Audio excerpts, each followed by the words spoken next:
In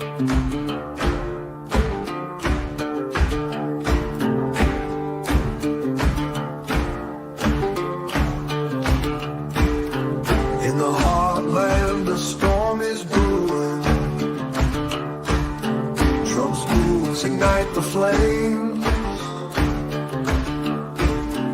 With every choice, the nation's renewing. The left can't keep up with this game. Heads are spinning, the swamp's draining dry. America first, it's a brand new dawn. With grit and fire, we're reaching the sky. The spirit of this land lives on. Each cabinet pick a blow to their scheme. Patriots rise, their voices are clear. The dream of freedom, no longer a dream. It's a call to arms, no room for fear.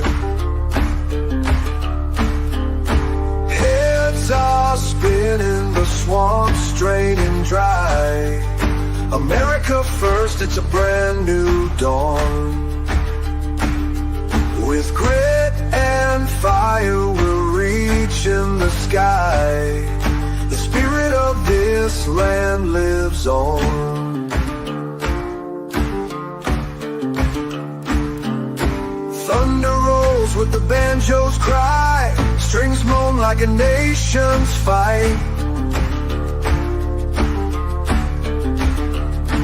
Through the clash and the clamor, we're standing high, reclaiming the star-spangled light.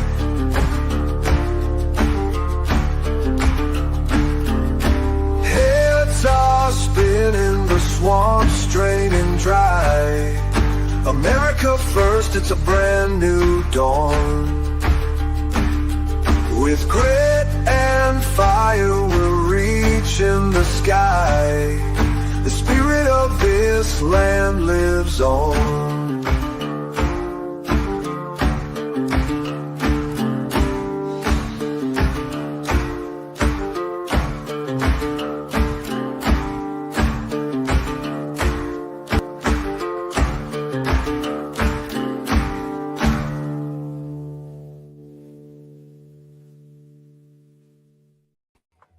Hey, everybody. How you guys doing? What's up, Dr. Jade? Oh, this and that, same as every time. How's everybody doing? Hope everybody's well. So you're still retired, right? I don't know. Well, yes, they could pay me enough to go back, but boy, that'd be a big number. Yeah, I'm telling you. I can't wait to retire, to be honest with you. Jesus. I'd be doing videos all day long, guys. How's everybody doing? So I got a black T-shirt on today. This is what a surprise! A drummer wearing a black T-shirt. Yeah, you were drumming earlier. Yeah, that's sarcasm, boy. That's sarcasm. You ever hear of sarcasm? That was some sarcasm there. Y'all know sarcasm. Hey, what's up, Jimmy from Philly in the house? What's up, Bass? Vamps.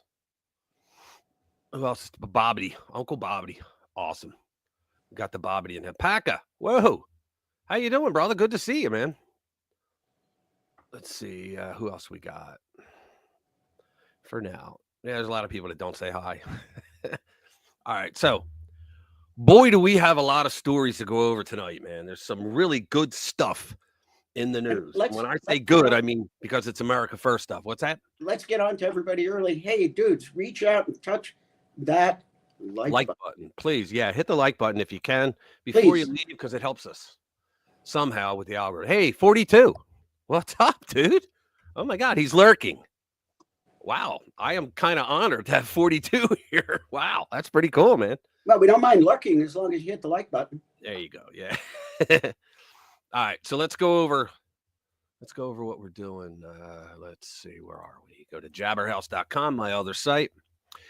Well, here's the stories we're going to go over tonight. So Zelensky, and I knew this. I got a friend in work who's from Ukraine, and he was like, right before the election, he's like, what's going to happen is Trump is not going to shut down the war, and he's not going to be elected because people are not. I said, I think you think this thing is more important than it really fucking is to a lot of America First people. And so here, Zelensky tells Trump that he's ready to end the war immediately, and Trump is ready to meet with Putin. Now, a lot of people don't know. We talked about it here. You guys know, of course, but a lot of newcomers, they don't know that Putin tried to end the war around 20 months ago. He contacted Zelensky and said, look, if you get an official government document and you sign it in front of the press and whatnot, saying that Ukraine will never join NATO, I will pull my troops out within 48 hours. Zelensky said, you got it, Pootie. He goes running to whatever office does it. He gets the document, he calls all the news, and he's heading over for the ceremony to sign it.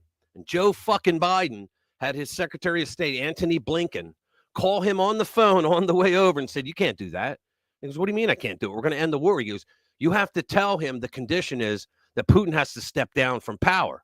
Now, everybody knew Putin wasn't going to do that, right? And so they couldn't do it. And these MFers in the media didn't want to report that, but there were a lot of guys, independents, that were on X that did report it. And they had insider sources as well. So that's a good story.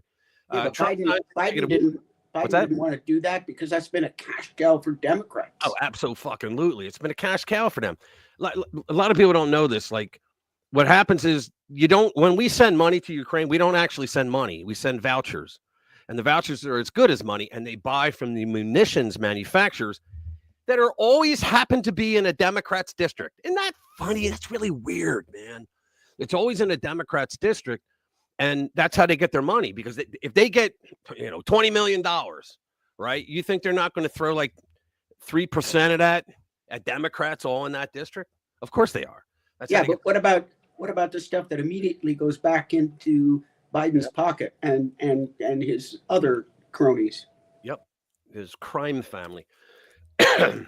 Let me just say at the start of this, everybody, if you can reach out to Trump on Truth Social, on X, anywhere, just remind him, Jack Smith did not get a pardon. I'm just putting it out there. Tom Honan offers epic response. That's going to be great. ICE already arrested 460 illegals in 33 hours. Yeah, violent crimes. Oh, let me throw something in, though. It's interesting. You said Democrat districts where you'll notice that a lot of the firearm and ammo manufacturers have moved out. Like they move out of Connecticut and over to Tennessee. Yeah. What's up, Jeremiah? Yeah, they do. Yeah, a lot of them do. Oh, there's a video I'm going to play. I think we're allowed to do this now. Jimmy from Philly, tell me. It's of a father of a J6 defendant, and he explains what they did to them. Like how I was wondering, like, how do they keep them from their lawyers? Oh, this is a story you're going to want to hear. You're not going to want to miss that, because it's sinister the way that they did it. It's beyond sinister. All right, so let's get into, what am I going to pick first? What? Well, let's do this one. So Trump says he's ready to meet Putin immediately to secure end of Ukraine war. He said he would do it too. Davos, Switzerland. All right, U.S. President Donald Trump said on Thursday, let me make it bigger, he wanted to meet Russian President Vladimir Putin as soon as possible to secure an end to the war with Ukraine, and expressed a desire to work towards cutting nuclear arms. Yeah, he's going to get us into a war, right? And whose dog is that? Whose dog is that? Whose dog is that? Somebody's dog is barking. All right. What's going on? There's a dog barking. Yeah, that's here. Oh, all right. Okay. I don't know quite. I was about to yell at someone. Okay. In the run-up to his November 5th election victory, Trump declared many times that he would have a deal in place between Ukraine and Russia on his first day in office, if not before. Well, he couldn't do it before. The Logan Act, they would cry. His advisors now concede the war will take months to resolve. I quote, I really would like to be able to meet with President Putin soon to get that war ended, Trump said when he returned to the White House. He told the Economic Forum in Davos, oh God, the WEF, And that's not from the standpoint of economy or anything else. It's from the standpoint of millions of lives are being wasted. It's a carnage. And we really have to stop that war. Well, he's going to. But like I said, they could have ended that war. Good Lord, they could have ended it a long time ago. They just didn't want to. Hey, what's up, Ludwig? Good to see you. Sheila, girl, how you doing? How is it going, everyone? God, I love this. All right. Let's get to the next one. Here we go. This is a good one. Yeah, I'm just going through all the news from the week that caught my eye. Here we go. President Trump, Steve wrote this one. President Trump signs executive order shutting down all physical entry of migrants at the southern border. Do you remember when Joe Biden claimed there was nothing he could do about the borders, the open borders? Remember he said that shit? There's nothing I can do. I need Congress to help me. He was telling the truth because his interns were running the show and wouldn't let him. Yeah, well, yeah, there is that. Yeah, well, yeah, plus he had Obama's people. By the way, did you guys hear about Obama's getting divorced? Did you hear that shit? No. They're absolutely getting divorced. It's been confirmed. And you're never going to... Hey, Lou, what's up, Lou? Good to see you, man. You're never going to guess who Obama is, I guess, dating. Take a wild... No, you'll never get it. Jennifer Aniston. Oh, Lord. Yes. You're right. I never would have guessed that. I know. Jennifer Aniston. Never. Can you believe that shit? Never. Is that crazy or what? Holy crap. I know. I mean, she's a woman. No, let's not go there. Well, she's a woman. He's gay. Come on, he's gay. Everybody knows it. Not always. Sometimes he's quite depressed, but he's a gay man. What's up, Linda? How you doing, girlfriend? Yeah, I don't think. How is it down under? I don't think that's been confirmed, and their daughters do look a lot like her. Let's not stall on. No, they actually don't because they're not her daughter. She was never pregnant. She was a guy. Let's not stall on that subject. All right, whatever. So let's see. The order reads, I'll just read the first part. Through the exercise of his authority under the Immigration and Nationality Act and the Constitution of the United States, President Trump is authorizing and directing the Department of Homeland Security, the Department of Justice, Department of State to take all necessary action to immediately repel, repatriate, and remove illegal aliens across the southern border of the United States. Now, did you hear that? I'm winging through them, aren't I? Did you hear that the press, like I knew as soon as Trump got elected and he got inaugurated, that the press was going to try to go down to the border and find the absolute most pathetic person that's trying to get across, and they did. That crying lady. Yeah, the Biden administration created a CBP app, right? Customs and Border Patrol app. Literally an app to say, "I'm here. Can you pick me up and bring me to the border?" And they did. They chauffeured them to the frickin' border, right? Besides sending buses down to Guatemala's border with Mexico and driving them through Mexico, so they didn't have to walk. Then they took planes and flew all the way down to South and Central America, picked up thousands of them on these plane rides. It's just a disgrace. So they found this woman who she had an appointment for the 21st. And they shut her down. But on the 20th, Trump shut that shit down. Mm-hmm. He killed the app. More than the TikTok app, right? He killed it, right?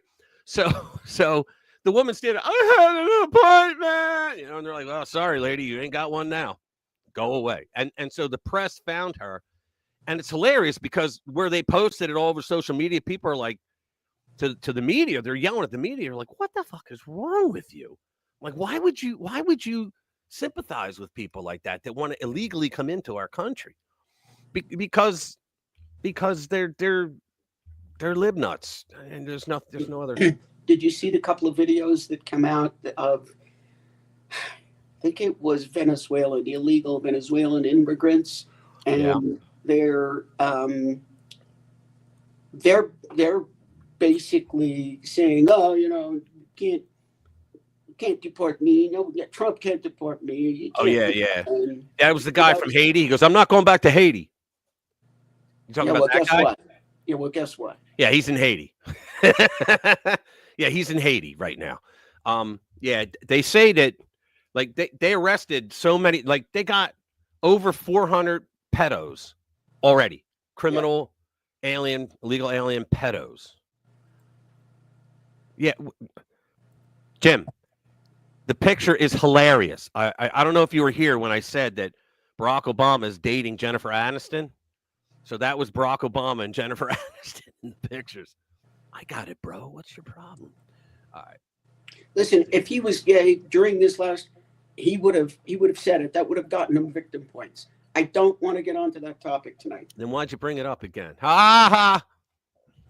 Move on. All right, let's move on. I don't know why you don't like talking about that because it is true. All right, Tom Honan gives a freaking epic response. Let me bring it in.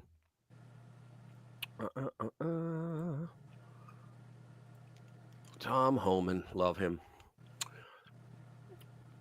I think he's going to be great. Oh, he already is. We don't even need to read it. Let's just play this. Hang on. Share this tab. Why is there no? Oh, is this illegal? I'm not going back to Haiti. One of those threats is this illegal alien from Haiti. ICE says he's a gang member with 17 criminal convictions in recent years. Trump, you feel me? Yo, Biden forever, bro. Thank Obama for everything that he did for me, bro. I'm excited. ICE Boston quickly takes down its next targets, Look at this. including this illegal alien from Brazil. Guys, the ICE agents under Biden, from what I heard from sources, they said they were all demoralized. They were like, oh, my God, we're not even doing our job, right? Can you imagine when Homan came up? They're like, put me in, coach, put me in. Brazil, who has an Interpol red notice for armed robbery. This Salvadoran illegal alien charged locally with rape and released by a sanctuary jurisdiction. Yo, ¿cómo se llama? And this Dominican illegal. Hold on. How do you have a conscience? How do you sleep at night when you get a guy that came here illegally and then raped a local girl and you release him? Alien charged with and you support that? You think that's a great thing? I know. How do you do that? The Democratic Party is demonic. weapon. Yeah, I mean, how do you not? Oh, this poor guy is a victim. What about the woman or child that he molested? They don't care about the real victims. Evidently. They don't care. Officers also arrested this Guatemalan MS-13 gang member facing gun charges. ICE says he was released from local custody just the day before. Their detainer request was ignored because of sanctuary policies. And in a sign of shifting priorities with the new Trump administration, this man, who was in the same apartment as the target, was also arrested after ICE determined he's also in the U.S. illegally. This is what ICE calls collateral.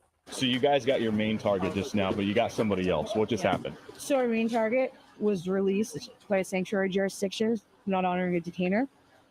That person was released back into the community, and when we went to go find him, he's with somebody else who was previously removed from the United States. So he's going to go today too. And that is exactly what Border Czar Tom Homan has warned would happen. When we find the bad guy, he's probably with others that are in the United States illegally. They may not be a criminal priority, but we're not walking away from them. ICE Boston says they will continue to go into sanctuary jurisdictions and do their job. Today was a good day. Today we took several significant public safety threats out of our communities. Unfortunately, a lot were released by sanctuary policies, but we're here to tell the Commonwealth. Isn't it amazing that during the Biden administration, when Greg Abbott had to release all those people and send them up to sanctuary cities, blue cities, and they freaked the F out. Oh, my God, I can't handle this, right? And so they hated them. Oh, they hated the illegals because they were eating up all their resources and all that. Now they're back to protecting them. But what's interesting is, okay, we got this sanctuary city. They won't contact ICE. They won't hand him over to ICE. They let the guy go. ICE tracks him down, grabs him and his friends. Yeah. So Keep up the good work. That we're going to find them whether they're released or not. And guys, shortly after we finished filming, ICE Boston told us they arrested 2 more targets in other parts of town away from our cameras. One of those targets is a previously deported Honduran illegal alien who was arrested for raping a woman while putting a gun in her mouth. The other target they got is a Haitian man who first flew into the United States in 2023 as part of President Biden's controversial migrant flights mass parole program. Well, they just picked him up yesterday because he's been arrested locally for sexual assault. We'll send it back to you. Bill Mallusion, it was fascinating to watch all of that. I think I was just saying to Bill, this is terrible for Joe Biden and the legacy that he tried to leave behind. A question from me, how soon will they actually be leaving the country? Does that take a long time?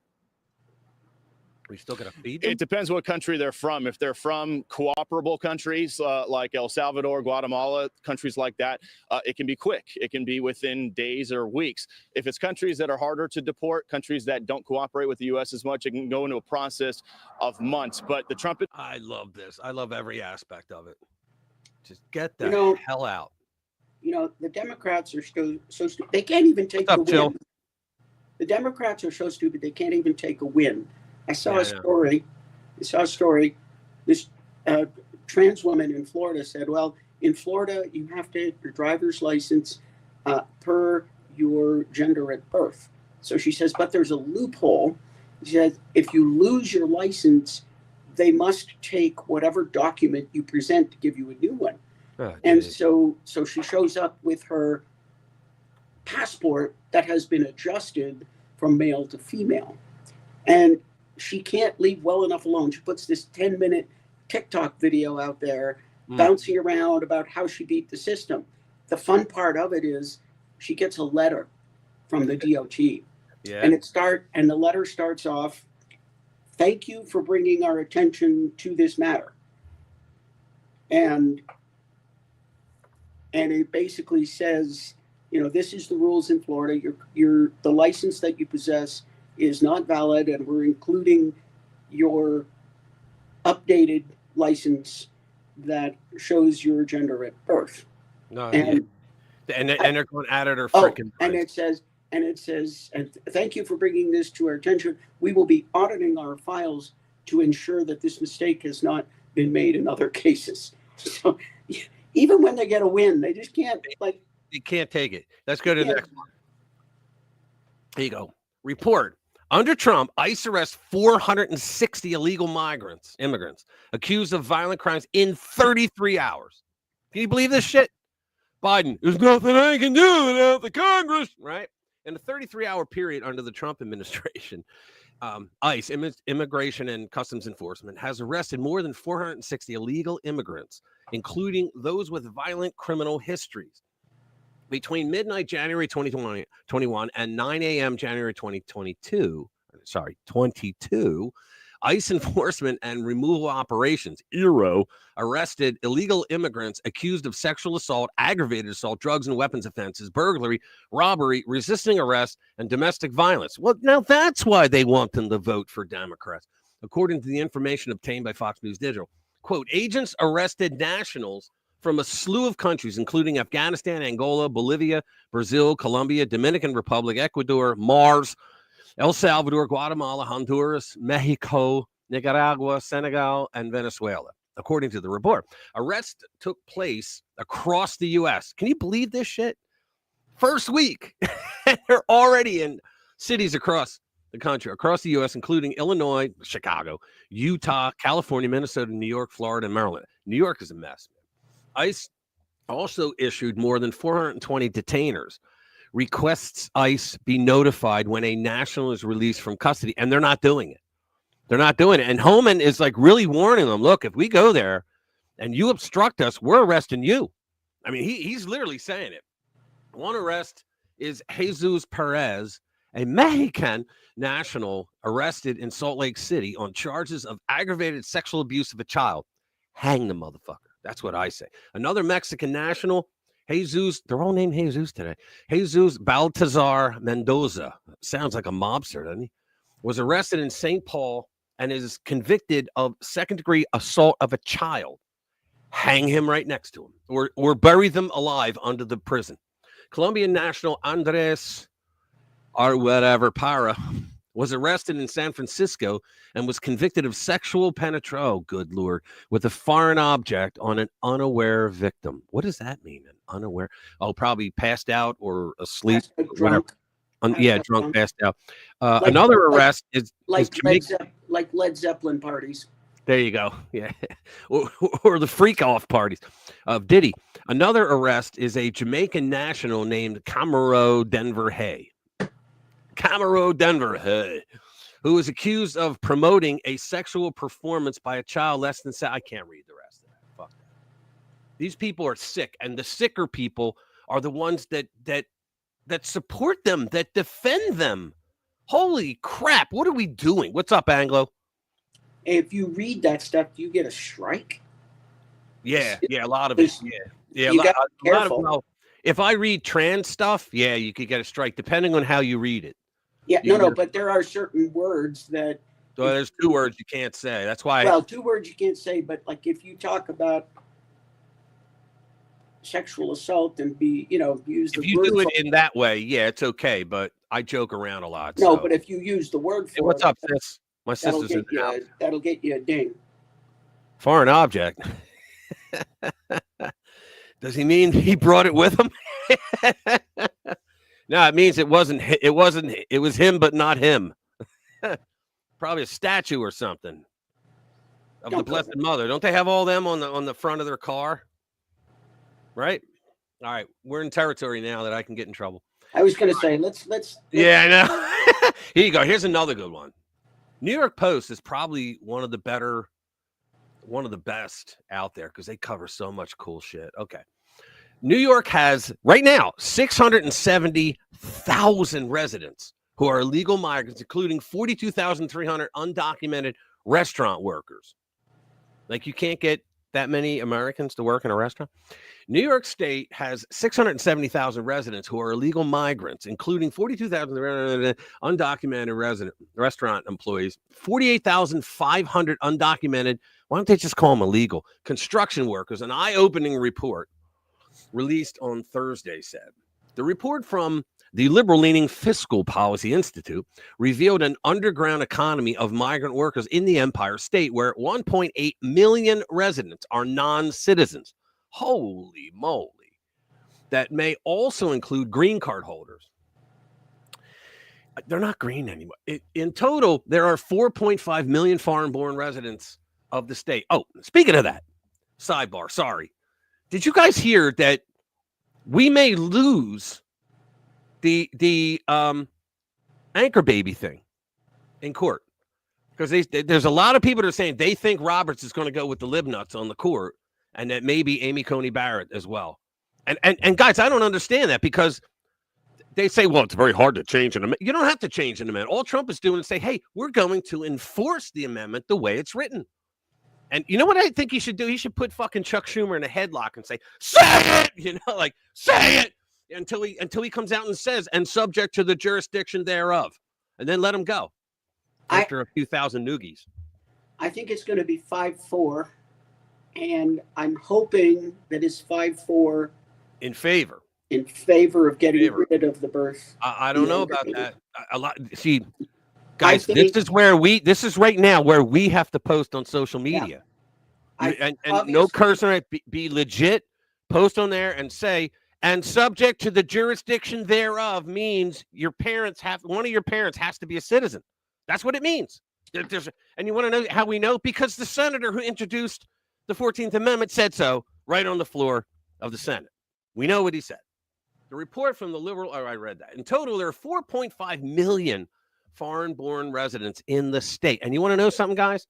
They count them in the frickin' census. And that means that they get more of our federal tax dollars delivered because they do it by population, which is why the libnuts that's why they wanted illegals to be able to be counted on the census. And Trump, if you remember, in 2020, he said no.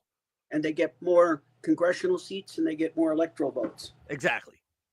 Well, I don't know if they do. I don't know if they get congressional representation because, because the Republicans voted. The Republican House voted to not give them to say that illegal aliens don't get congressional representation.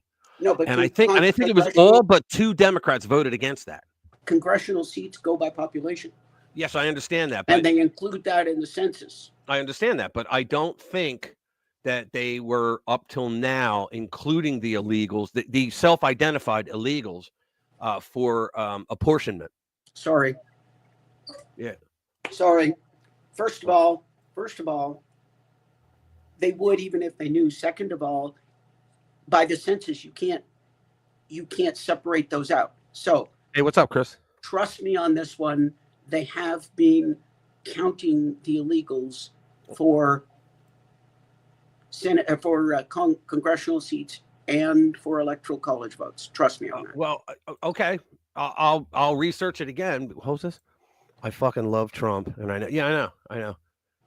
They ended with the Zionist illness. All right, Streaky. All right, go sleep it off. Let's see what else we got here. The data in the report released as President Trump vows a crackdown on illegal immigration revealed an estimated 51,200 illegal migrants work in the personal care industry, 20,900 maids and housekeepers, 16,800 home health aides. Where are the fucking lawn guys? 7,000 child care workers and 6,500 personal care aides. 42,300 restaurant workers are believed to be illegals. 7,000 chefs, 17,000 cooks, 9,100 food prep workers, and 9,200 waiters. Holy crap. The construction industry, laborers, carpenters, painters. Oof.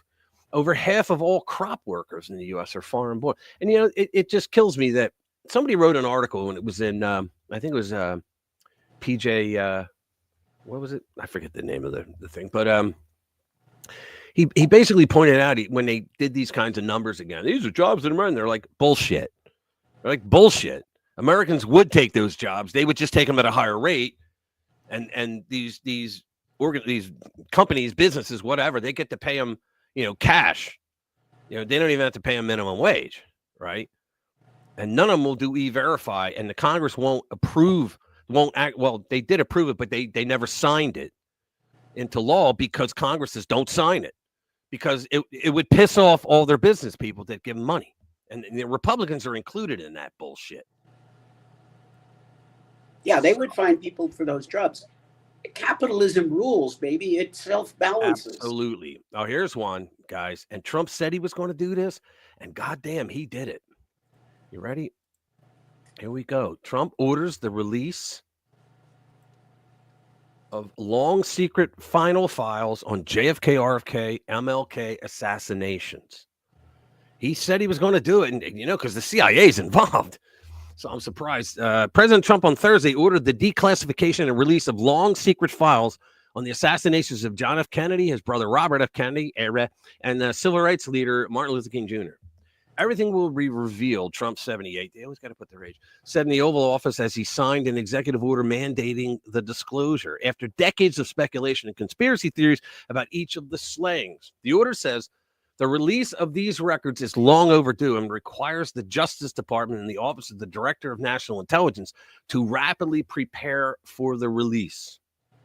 Wow, man. Yeah. There he is. Jesse, I have a scheme, Jackson.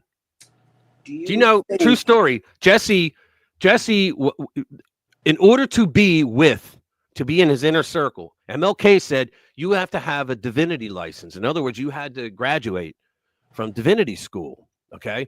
Jesse didn't graduate from divinity school. In fact, he didn't do it until like 1998, okay? So he went to divinity, then he dropped out and started ministering, right? So they got into a fight over it, like an argument. And he was on the outskirts. He wasn't in the inner circle anymore. And he was considering doing, you know, other things and whatnot. But then the night before he was shot and killed, MLK was walking with a group of people. And he said, come here, Jesse. And he went to him and he goes, why don't you come? He like smacked his arm and said, why don't you come by for dinner tonight? And that was his way of saying, I'm bringing you back into the brood. Okay. So he was like, okay. So he went and did it. Then the motherfucker, the next day, he gets assassinated. And what does Jackson do? He runs up to him and hugs him. It goes like that. People saw him do it to get the blood all over himself. Then he turns around and runs out to anybody that wants to see him with blood all over himself. Son of a bitch. So, do you think that the information will still be in those files? I think they're going to open up a box, and it's going to be like Geraldo in the safe, in Al Capone's safe. All the anticipation, a big empty nothing. Yeah, they're going to open up that box, and anybody who had anything to do with anything over the decades has gone in there and plucked Right. various pieces of paper and walked them over to the shredder. Oh, yeah. Officials will have, but you know what? There's a way that they can find out because they keep records of how many documents were in those records. They do that. And you know what else they do? I had a government class one time just to see how the other half lives. And they said that if you have like a document and there's reams of paper, they can literally test the papers, any paper, to make sure it's from the same batch. Because you can tell if it's from the same batch or not. Officials will have 15 days. The records are going to have been, I mean, not redacted, just destroyed. And then the records of the records are going to have been destroyed. And the records of the records of the records are going to be destroyed. You're not going to find, you're going to go looking for whoever signed into that secure vault during this period, and they won't be able to find those records. What's this? There's going to be a lot of nothing. I don't know. Where is he? Jimmy, you still there? Where are you? They're looking for you. Fridays are nuts where he's at. So, yeah, right. There's going to be a lot of nothing. Let me finish. Officials will have 15 days to present a plan to the president for the full and complete release of records on the JFK assassination, and 45 days to do so for RFK and MLK cases. MLK cases? Yeah, well, MLK, it was pretty obvious. Well, yeah. But yeah, you asked me, they're going to open the box, and there's going to be a lot of dust in that box. Hang on, I'm going to hit my brother up. Yeah, and like the original autopsy, JFK's original autopsy. Yeah, they took his skull and then they lost it. Yeah, you're not going to find it. Lost his brain. Not going to find it. Yeah, all in the family tonight. By the way, right. All right, let's go to the next one. Oh yeah, we already got a judge. Did I not call this? We already have a judge, a federal district judge, who temporarily blocks Trump's birthright citizenship order. Well, that was an automatic. These fucking people, though. I mean, how hard is it to understand that they've been lying about the 14th Amendment for all these years, these decades? They've been lying about it. And hold on. They've been lying about it for all that time. And now that you want to fix it, they're just going to say, it's been in effect for so long. Fuck it, let's not make waves. No, make waves. Make waves. Yeah, well, I have optimism because they overturned Roe. But here's what I'd like to see. I'd like to see, as it's making its way through the courts, maybe by the time it hits the Supreme Court, Trump will have had a chance to replace Roberts and or what's her name? The thing. Hang on. Maybe he will have had a chance to replace either Roberts or Sotomayor, and we'll have another conservative justice to talk.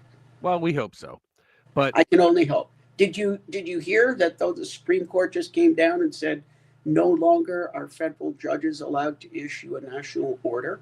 That's the purview of the Congress and the Supreme Court. A national order? What do you mean? What are they calling a national order? In a federal appeals court, if they came down and said, this is this way, they could apply it across the board nationally because they were a federal judge, not just in their circuit.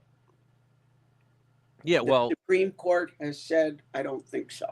Well, it was like last year, 18 months ago or so, Clarence Thomas gave a speech, and he was at some banquet on it, and they asked him to be the keynote speaker. So he spoke, and one of the things he mentioned was that federal judges have to stop making decisions out of partisan politics because, number one, that's not their job, but number two, because they know that there are no penalties for them. And he said, the Supreme Court of the United States can ask Congress to make rules for that. So in other words, like the prime example was when Trump first got in the last time, he made the travel ban, and it was based on Barack Obama's administration saying that there were 6 countries that they believe that were the highest the highest that would bring ISIS people in hiding as refugees. And so he said, fine, then we'll block them until the FBI can tell us what the hell's going on. Well, a judge just came in and said, you can't do that. It's racist. And they're like, wait a minute, how's it racist? Well, because they're Muslim. It doesn't say anything about Muslims. Plus, the two largest Muslim countries in the world were not on the list. So that judge did that because he knew jack shit was going to happen to him. He knew there was no repercussions for him doing that, but he did it anyway. And that's what Clarence Thomas was talking about. The federal district there court should be a way to sanction those judges. Well, hopefully that's coming. A federal district court judge. You know what's funny? What these fucking judges don't understand is that the Constitution. Hey, what's up, Billy? The Constitution gives the power for only one court, the Supreme Court. That's it. No federal courts, no appellate court, none of that shit. None. It only says one court. That's it. The federal government, the Congress, created the other courts. And guess what? They can take them away just as easily if they had the balls to do so. They could. So these courts, when they play all this bullshit, how would they like to have like a Tom Homan, but he's of the court system, and he says, all right, you want to do that? We'll close your court down. How would you like that? Be out of a job. What would you do then? Would you join the illegals that you're sticking up for? Would you join them and do lawns and whatnot? Oh, we got a story on him tonight. We got a story on him. But anyway, yeah, apparently the Supreme Court has shut that down because up till recently, federal appellate judges, because they were federal, not district, but federal. Right, district judge, federal district judges, or no, not federal district, but circuit, the ninth. Yeah, all right, yeah, circuit judges. So they can make decisions, but they can't make, because they were federal circuit judges. They were making decisions and saying this applies nationally because they were federal judges. Right. They can't do that. I think some of the federal district courts tried to do it too, but none of them can do it. Supreme Court just said, yeah, Congress and Supreme Court, we're the ones that can do that. Right. Billy, you know who did have a Muslim ban? Barack Obama. Barack Obama put a travel ban on Iran, and the word Muslim was actually in the ban. No judge came out against him. Let me finish this. So a federal district court judge on Thursday temporarily blocked Trump's executive order aimed at limiting birthright citizenship, the first skirmish in what promises to be a protracted legal battle over the new administration's agenda. The judge, who is Koffenhauer, whatever, heard 25 minutes of arguments and then issued an order from the bench blocking the policy from it taking effect for 14 days. There will be a further briefing on a preliminary injunction to permanently block the he can't fucking do that. Take it to the Supreme Court. I'm telling you, man, if the Supreme Court rules against it, torches and pitchforks, guys. I've been on the bench for over 4 decades, the jerk-off judge said. A Reagan appointee, I don't give a shit. Reagan appointed a couple of duds to the Supreme Court. I can't remember another case where the question presented is as clear as this one. This is a blatantly it is not. Oh, my God, this guy's a moron. You realize I've done 2 videos on this already. You realize there's a real danger with this going to the Supreme Court. Yeah, because if they ruled the wrong way, if they ruled the wrong way, then they are ruling against the Constitution, because the 14th Amendment very clearly says that one side or the other is going to be disappointed. And the fact is, if they would have left it alone, the next president could change it. If it goes to the Supreme Court, it's the law of the land, and you cannot change it by executive order. Well, I'll tell you what. If the Supreme Court, there needs to be pressure put on the courts then.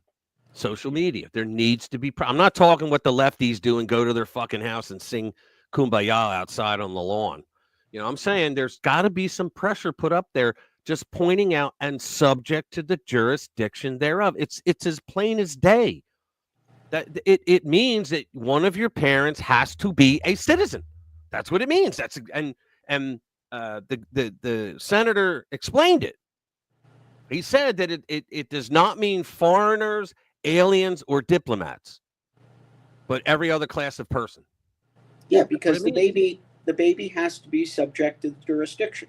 Well, the baby's parents have to be subject to the, and what that means, guys, it's very important to understand this. What that means is that, like, think about this.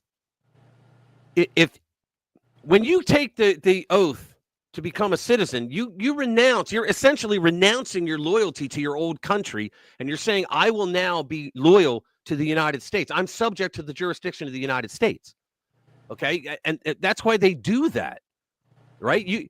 You can't be a foreigner and come into another country and now all of a sudden you're a fucking citizen. No, the founders never meant that. You can tell in the debates that went on. They have the minutes of the debates, the minutes of the meeting, right? They have all that shit. There's no, and plus the senator, he said it from the well of the Senate. He said that's not what it means. It was for slaves and the children of slaves because they feared that the Democratic Party in some states would make laws saying, well, they're not citizens because they were property. That's what it was about. Yeah, and I'm hoping my memory is clear on this. The 14th Amendment says that if you're born in this country and subject to, but the baby is subject to the state because of the parents. No. What it means, like, for example, guys, I was never a birther on the Obama thing. Hey, what's up, Pamela? What's up, darling? Yeah, I was never a birther because I believe with every fiber of my being, because I heard Nana Sarah say it, that he was born in his grandmother's living room. She said it to the reporters. It doesn't matter. Exactly. She said it. So I believe he was born in over there, but his mother was a U.S. citizen. That makes him a citizen. Okay. That's why. And I was telling Republicans, guys, you're wrong. You're just fucking wrong. Refresh my memory. The words of the 14th Amendment. God, why don't I remember it? Bring it up. Yeah, I am. The intent. All right, ready? You know what it is? It doesn't have to be complicated, but the left wants to make it complicated. All right, original intent, 14th Amendment. All persons born and naturalized in the United States and subject to the jurisdiction thereof are citizens of the United States and the state wherein they reside. Yeah, stop there. So that's it. All persons born within the United States, that's easy enough to interpret. Right. And subject to the jurisdiction thereof. So they're talking about the individual born. That individual born subject to the subject to the jurisdiction, but that is through the parents. Okay. Babies born to, here's what it says. Babies born to illegal alien mothers within U.S. borders are called anchor babies because of the 1965 Immigration Act. They act as an anchor that pulls the illegal alien mother and eventually a host of other, because they have chain migration, right? All these other ones come through.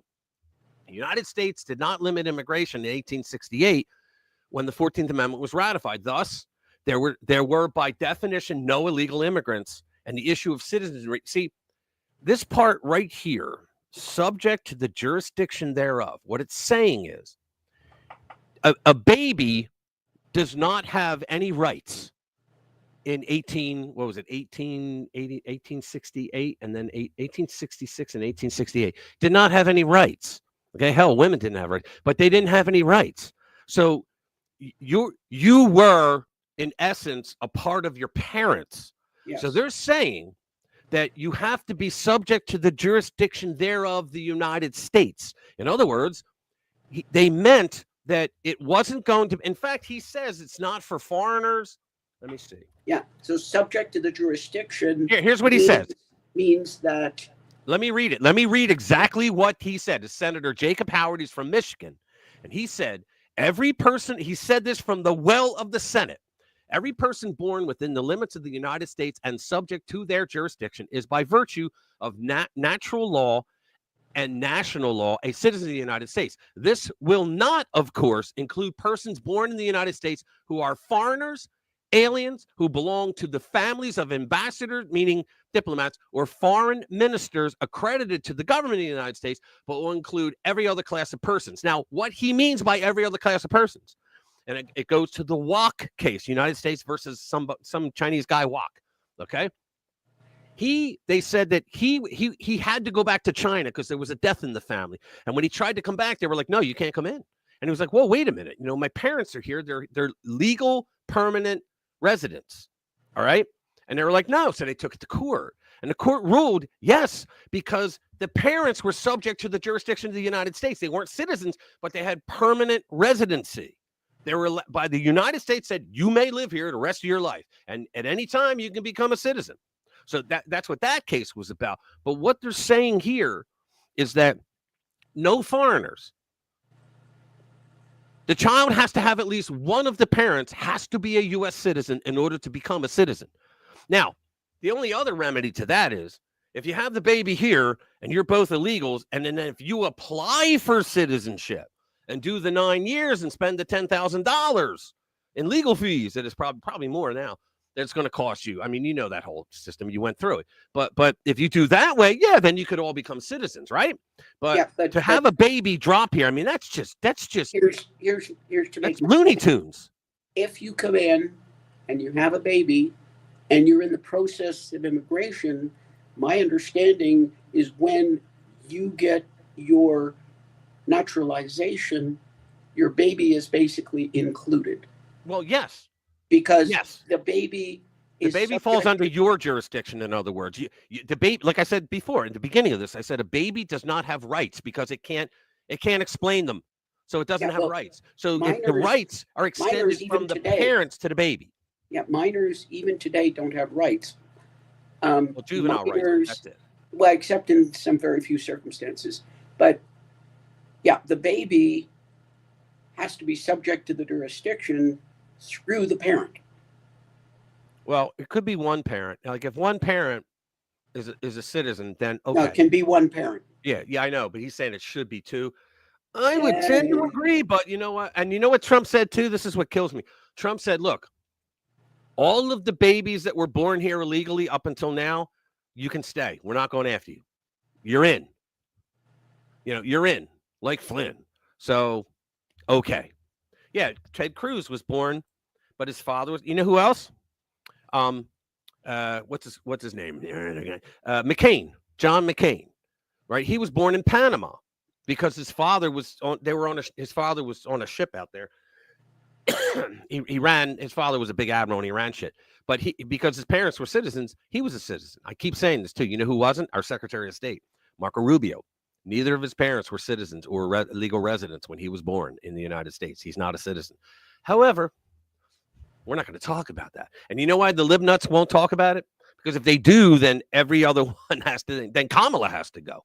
Her parents were not legalized citizens either. Doesn't a president have to be? Yes, on U.S. soil, has to be 35 years old and a natural-born American citizen. Yes. Not on U.S. soil. He has to be natural born. Right, which is why I thought it was kind of funny that they allowed Kamala to run. Well, let me finish the first sentence. Natural born, which means your parents have to be U.S. citizens. You can be born overseas. You could be a U.S. citizen ambassador, have a baby. That baby is a natural born U.S. citizen. Now, in terms of Kamala, she was born stupid and she never gained ground. Well, no, that's true. But she was born, I'm trying to remember, it was somewhere, was it California? And then her mother moved to Canada to take a job, a university teaching job. Right. Yeah. And then, like but and they hold were on. there, they were there for their formative years, and then they moved to, I think, somewhere in the Northeast. I can't remember. It doesn't matter. She was her parents were never even legal residents when she was born here. Jimmy, no, but I already answered that. Obama was born in Kenya because his grandmother, Nana Sarah, who fucking hated the British, by the way, she answered during the campaign, the first campaign, she answered reporters when they went over to visit her. What do you think about your grandson? She goes, oh, we were so proud when he was born in my living room. They went, what the fuck? But see, his mother was from Delaware, and she was an American citizen. So I was never a birther. You know who else wasn't a birther? Donald Trump. They all said, oh, he was a birth. No, he wasn't. When they were all bitching at him about he wasn't a citizen and all that, they asked Donald Trump because they asked him everything, right? And he said, well, what? All he has to do is produce his birth certificate and shut them all the hell up. That's all he ever said. And then when a year or two went by, they went back to him again. He goes, well, I don't know why he hasn't produced the birth certificate. Why hasn't he? That's all he has to do, and it shuts everybody up. Now they call him the birther. He wasn't a birther. Yeah, Obama was born in New York City. You know what it was? Phil Valentine pointed out Obama's Social Security card. You know, the numbers mean something, where you were born and all that. It says that he was born in Connecticut, not Hawaii. Well, the numbers mean where it was issued. Right. Well, yes. Not but where you were born. He claims he lived in Hawaii his entire life, and he was never in Connecticut until he ran for president. He was never in Connecticut. And his Social Security number is shared by over 50 other people that used it. Illegals do that. They buy numbers. It was used it. And I think out of that 50, it was like 49 of them had the same address in Hawaii. They all used the same exact address. So you tell me. Yeah, I don't know. I think there's enough evidence that woman who said he was his mother is his mother. She's a citizen. Right. Kamala is a citizen because she was born in California. Whether you agree with the anchor baby or not, that's up till now. And so I guess that's why she could run for president. Yeah, but neither of her parents were even legal residents when she was born. Therefore, according to the wording of the 14th Amendment, right, she was not a citizen. Yeah, but according to up till now, the current interpretation, right, if you're born here, you're a citizen. So right. We can only hope that's about to change. I don't know whether I'm being overly optimistic. I can see it getting to the Supreme Court and getting a 5-4 to get rid of anchor babies. No, I hope. I don't care what the number is. I just hope. Let me do this one. J6 judges behaving badly. A chronicle. Look at this. Stab you in the back. The knife behind the back. President Trump's pardon on all January 6 political prisoners, and they were political prisoners, has thrown the regime's activist judges into an absolute tailspin. But they're all freaking out. You know why? Because now they know that there's going to be discovery. And in discovery, it's going to show what these freaking judges did. I have a story that I'm going to read in a little bit. I'm going down the J6 thing, where this guy, one of the guys that was released, he said, look, I have documentation that the judge admitted, and you read it. You read the judge's order. He admits that the guy was tortured for months. He was tortured by the guards, and he still didn't release him. He admitted it. So let's see. President Trump's pardon on all January, but more than that, it's exposed just how deeply flawed and corrupted our justice system has become, thanks to political lawfare and anti-Trump weaponization. These so-called judges are having emotional meltdowns over the presidential pardons, and the rule of law is blatantly taking a dangerous backseat to their radical, hysterical emotions. There's some J6ers that they're not releasing. They're saying, wait a minute, we were pardoned. I don't care. You're staying right here. These activist January 6th judges are so blinded by politics and consumed by the weaponization of the justice system that they've completely forgotten what the rule of law even means. A presidential pardon is absolute and immediate. Just ask the Biden families and all the crooks he's pardoned. Just like, you know what? I don't think so. I think if Pam Bondi takes that to the Supreme Court, she'll win. Just look at how completely off the rails and consumed with vengeance these radical judges progressive judges have become.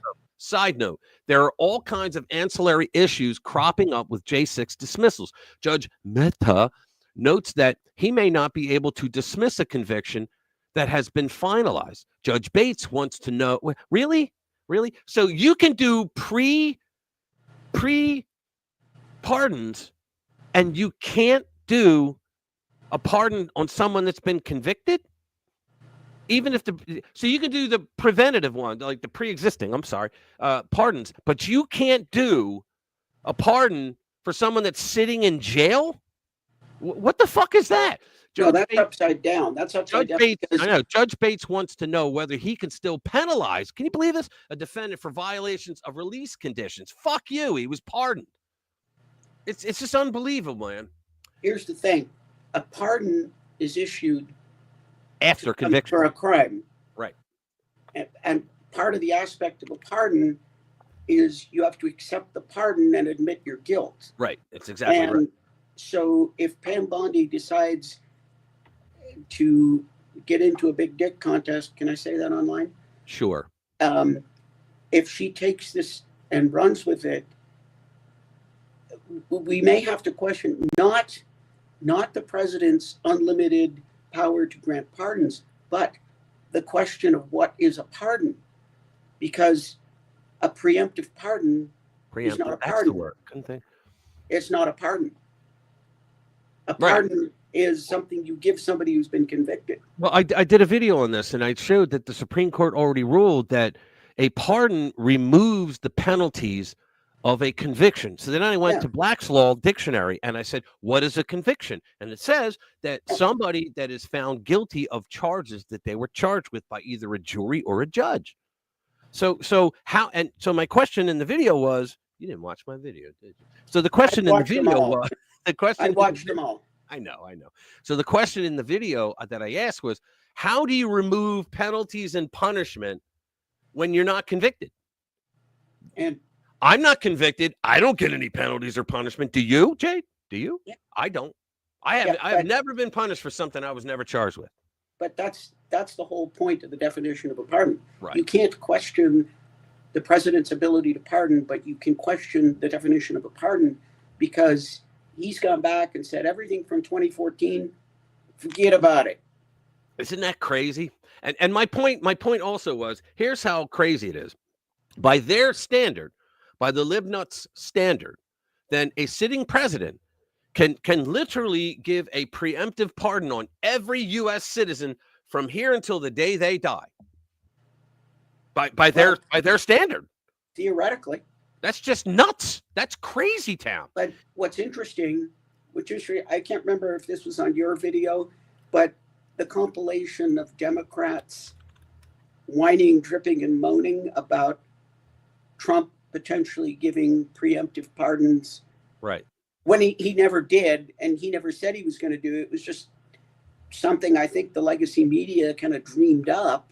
Right. That he was going to pardon Giuliani. And there's a compilation of videos from Democrats going absolutely apeshit about he can't do that. How can he do that? And I know. And now they're all in on the pardons on all the actual fucking criminals. You know, Giuliani, you brought him up. Giuliani, they went after him for defending his client. Now, I'm sorry. I didn't graduate law school, right? So only one semester. So I thought that was his job. I thought that was his job. Yeah. Here's the thing. You're supposed to represent your client in the best way possible to the extent of your abilities. Right. Exactly. And that's what he did. But then, see, this is what communists do. They go after the lawyers. Now, because they went after all his lawyers, right? Why do they go after the lawyers? It's a message to other lawyers. Hey, you going to get hired by Trump? This is what's going to happen to you. And so the lawyers go, you know what? I want nothing to do it.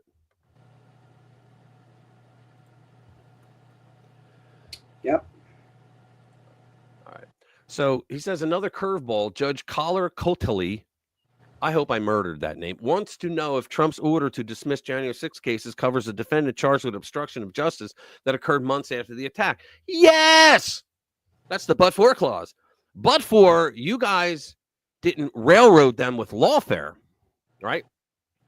There's a video out there that I probably am not allowed to show, but I can describe it. What they did was they shot rubber bullets Now, you know, rubber bullets, they can fuck you up. In fact, one of the guys has 2 rubber bullets in his face, and his cheek is exploded open. He's bleeding, and you see the damn things in his cheek, and it's like open meat.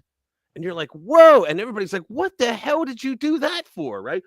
Because they were firing them into a peaceful crowd. They weren't, there's no signs. They weren't throwing bricks at cops like the BLM assholes did.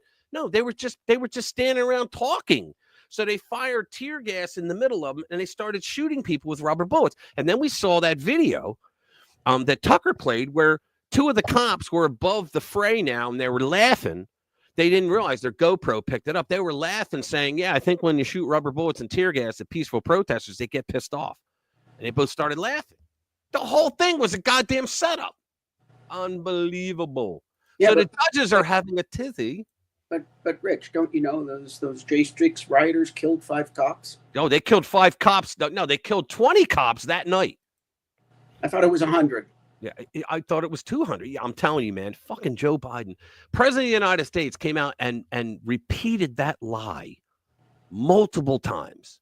It's just unreal. They're still telling it. All right, sis. I'll see you. Oh, yeah, and what's his name that shot Ashley Babbitt? What's that? Got a pardon. Who? What the cop that shot Ashley Babbitt. Yeah. Oh, yeah. Yeah. He got a pardon too. Sure. Bell or something. Yeah. Michael. I forget his name, but I forget. He did. That guy. He's been reprimanded so many times. He should have been fired just for that stuff. He also left a loaded weapon inside a public bathroom in the Capitol.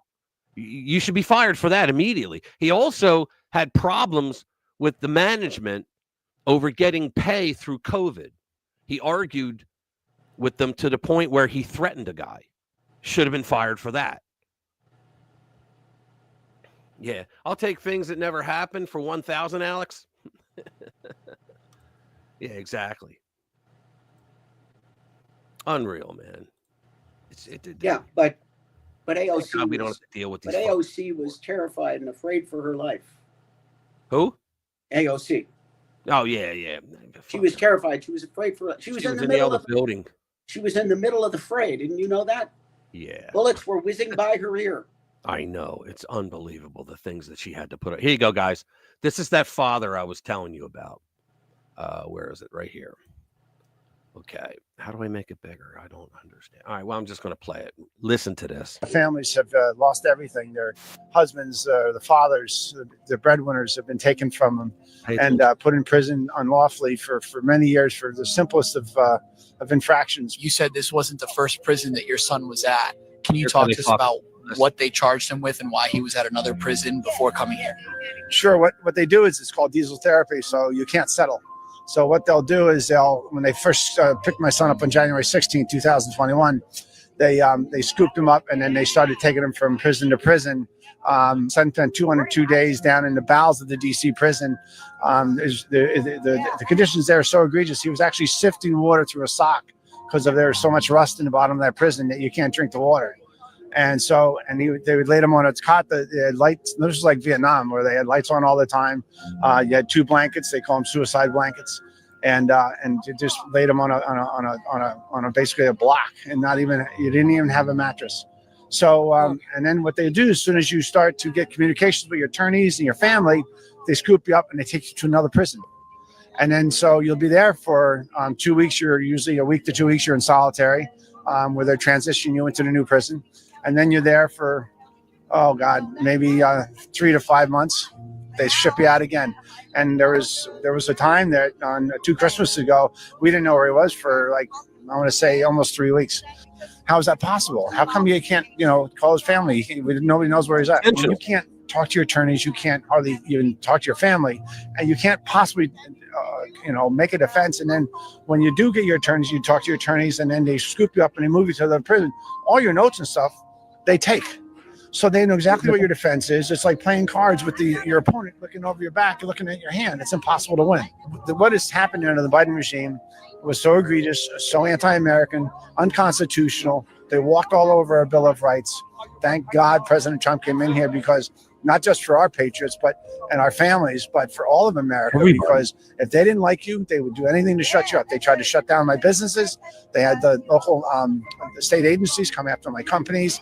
I got a bunch of companies like restaurants, and so they'll stop at nothing to shut you down. And I've lived through it, and so here we are today. So you're standing out here. President Trump signed the pardon over 24 hours ago, or coming up on 24 hours ago. Your son is still not out. What reasons have they given you for that, and what do you think is actually going on?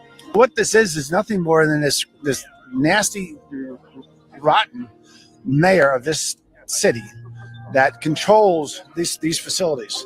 They're not federal facilities. They're city-run facilities. So what she's doing, because she's all bent out of shape, because they're out, she is doing everything she possibly can to hold up the process and also harm him. My son was assaulted by a lieutenant and 5 other guards last night. He was assaulted, punched. He was sitting in the middle of the quad waiting to get processed and go out. Came in, they handcuffed him, they wrenched his wrists, put him behind him, they punched him. From what I understand, they threw him physically into his cell, and that's where he was for the rest of the night. And this is a young man who has been pardoned like everybody else. And so this is how they're treating them. So we already have a lawsuit filed, but this just adds to that. Guys, what I understand. You know what they need? They need civil rights lawsuits against the mayor, against the head of corrections. Yeah, what I was told is that the guards are panicking. Yeah. I have a story on it too. They're panicking because what happens is when the pardon happens, I said this earlier, when the pardon happens, then you have discovery. And that means that they get to see all the documentation about them, what they did and whatnot, and they get to testify. This is what he did. Do you know there's one guy who, like in the beginning of this, like back in 2021, when they started arresting people and throwing them in the DC gulag, right? What they used to do, it was like Vietnam. The lights were on all the time, right? You had to sleep on a cot on like he said, on a block of cement. Gave you 2 blankets, like he said, right? The suicide because you can tie them together and hang yourself. But what happened was they used to bum rush you in your cell, multiple guards. They'd grab you and pull you down to an empty cell down at the end of the tier and throw you in there and beat the living shit out of you. They made this one guy strip naked. And they brought female guards in who were then humiliating them, kicking them in the balls, like talking about their genitalia and whatnot to them. It was all psychological bullshit. But the one guy started to fight back, and they took the nightstick and they were beating him repeatedly. They broke his orbital socket. The guy lost his eye. I did stories on this. He lost his eye. And then later on, when his lawyers were allowed to look at the videos, when they identified him, he was doing exactly what he said. He was walking along with police and other people peacefully. He didn't do anything wrong. And yet he lost an eye. I think that's worth $21 million, don't you? I think. Hey, listen, throw a number out there. I wouldn't take $21 million for my eye. Yeah. But, I mean, even arguendo, you say these people are guilty of something. What are they guilty of? They're guilty of trespassing. They're guilty of they're guilty of property damage. And in a few cases, they are guilty of messing it up with cops. And you know what? One of the guys, and probably most of them, what they did is they punched a riot shield. They didn't punch the cop. But it's worse than that, Jade. It's worse than that, because all of these defendants, okay, they were charged with one crime that allowed them to be charged with other ones. That's what they do. They hit you on a big one, then the felony, and then they tag on all these other ones. You know what that charge was? It was where they said they were obstructing an official proceeding by Congress. Okay. Now, yeah, that's the Enron, the Enron. It was the Enron thing. It was about Enron. It was Arthur Anderson. They were shredding documents while the Congress was asking for them. So they created this law that said you cannot shred documents. That's called obstructing a proceeding. But they in other words, they intentionally threw this law thinking that nobody was going to look it up or anything. And a couple lawyers did, and they were threatened.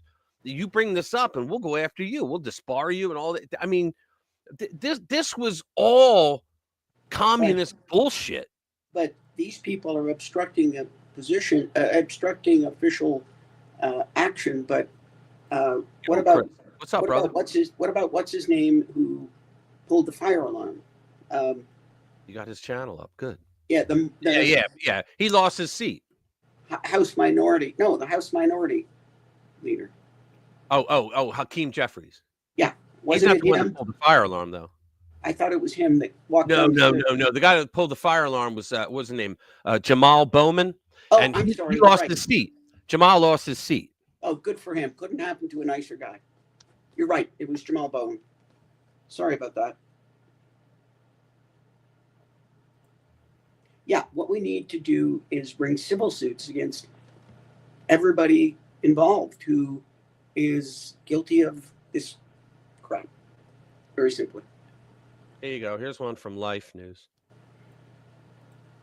Let's take this. Ready? Newly pardoned Joan Andrews Bell joins tens of thousands at D.C. March for Life. This is the pro-life folks. It has pro-life flood Washington, D.C. for the 52nd March for Life, calling for an end to abortion and to promote the culture of life. Let's see, where's the story?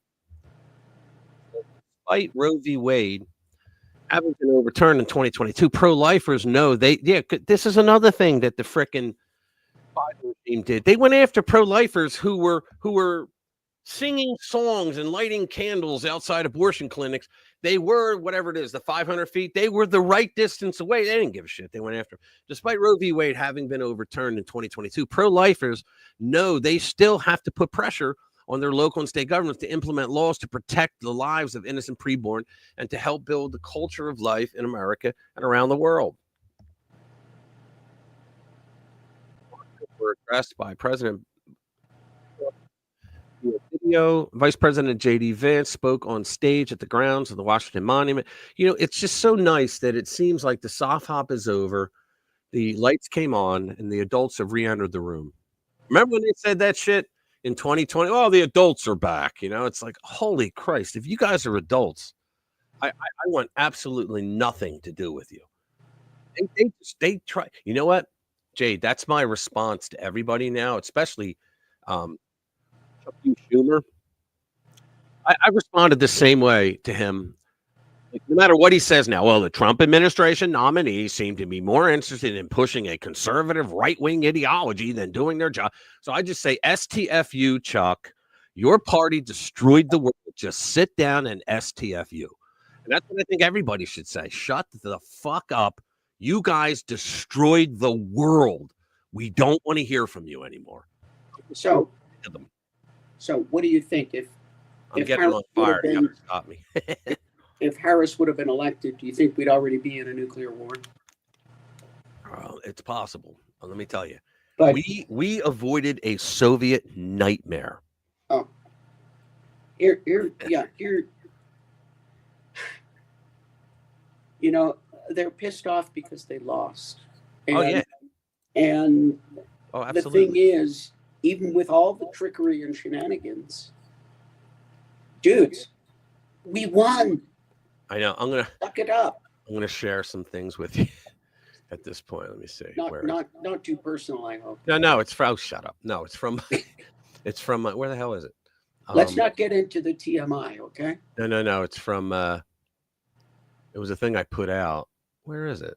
There it is. All right, cool. That's it. Let me just share this real fast. No, I can't. Damn, can I hit that up? Oh, yeah. All right. Let me share this. It's pretty funny. I put this out, and when I put it on X, people went nuts. To all the DC protesters, you lost, LOL. And they went absolutely bonkers over that. It's something simple, but they went nuts over that. You know, things get more and more interesting. Do you know Steve Turley, Dr. Steve? Yeah, I love Steve Turley. He's originally from PA. He's in Delaware. I don't know if you listened to many of his videos, but he had one the other day. I model myself after him. I do. I actually do. And I've read about 6 of his books. I love the guy. Okay. He's very Christian. He has a divinity degree. Yeah. Yeah. He's got a divinity degree. He put out a video apparently, and I don't know how and why he researched this, but apparently at this point in time, like now, 6 planets are aligning. Mm-hmm. Like lined up. It happens like every 50,000 years or something. Well, it's the poles. The poles are changing. I've been talking about it for a while. No. Nothing we can Planets. do. Planets. Yeah, well, all right. You're talking about something different then. Yeah. Apparently, there's an alignment of planets. Like they've all aligned in a straight line. Mm-hmm. And that happens like every 50,000 years or something. Right. So, really, is the universe trying to tell us something? I think so. Truly. I've said this before. I don't go out on this limb, but for those who do, there would certainly be, there'd certainly be time. Is Trump ordained by God? Is what I'm getting. A lot of people are saying that. Yeah. Because think about this. He survived 2 assassination attempts. All that lawfare. Think about that. Who else would have survived the lawfare? I listen. I consider myself a tough person. I would have won 1/100th of what he went through, and I'd have been out of there. Yeah, I'm telling you. Me too. I would have been like, you know what? This ain't for me. Let me find another one. Yeah, I'm sorry. I will fight for what's right, but I couldn't do what he's done. Not 100th of it. Here's the one from Revolver that is based that will pair right in. Ready? Rumor: DC jail guards panicking over their abuse of J6 prisoners. They could go to prison for some of the shit they did. As you know, President Trump kept one of his biggest promises. He pardoned all the January 6th political prisoners on day 1. That's the good news. The bad news is that reports suggest that some of these prisoners still haven't been released, despite the fact that a presidential pardon is absolute and immediate. Now, the thing is, let's go back to here. Reports panic in the Metropolitan Jail. The reason they're being held is because they're the ones that they really fucked up in prison. They hurt them bad, and they fear that they're going to be held with criminal charges. There you go. They fear they will be held accountable on civil or criminal charges or even street justice. This panic story lines up with the rumors about DC guards refusing to release pardoned J6 political prisoners. The unconfirmed reports are said to be, I like how the unconfirmed, but we're reporting it, are said to be, I like Revolver though, are said to be so serious that the U.S. Marshals have gotten involved. See, Trump's not going to put up with this shit. He won't once it hits his desk. The U.S. Marshals have been contacted and told that 14 D.C. prison guards are illegally holding J6 prisoners hostage and threatening them with violence. Are you kidding me? We will get the names of each prison guard if this does not end immediately. Philip Anderson, whoever that is. How about this? Take those guards that are individually responsible, criminally charge them, find them guilty, and put them in general pop. Put them in gen pop. There you go. Put them in gen pop. Oh, they can't do that. How long they'd last. This is just, that's Philip. I know Philip Anderson. Yeah, good guy. Yeah, he's a young guy. This is just one example of the unconfirmed rumors of beatings and abuse against pardoned January 6th political hostages that are flooding the internet. Jake Lang, J6 defendant Jake Lang, was just assaulted by a prison guard and then thrown in a cell. Apparently, you communists didn't get the message. This is our country. We're in charge. Whatever you do to J6ers, we will do to you tenfold. He's going to have people showing up at his door. But honestly, are any of these rumors really that hard to believe? No, they're not. There were stories that, like I told you, the guy had his eye, he lost his eye. They were doing like CIA shit to them, like the psychological stuff. Allegations of abuse against January 6th political prisoners in the DC gulag have been running rampant for years. Look at this. Yeah, the one guy had to have a surgery. Another guy had cancer, and they wouldn't let him take his meds. Can you believe this? This is just unbelievable. These people need to go to jail, be put in general population, I'm telling you, and see how they like it. They really do. They need. Oh my God, there has to be a reckoning. There because, has to be. you know, and the thing is,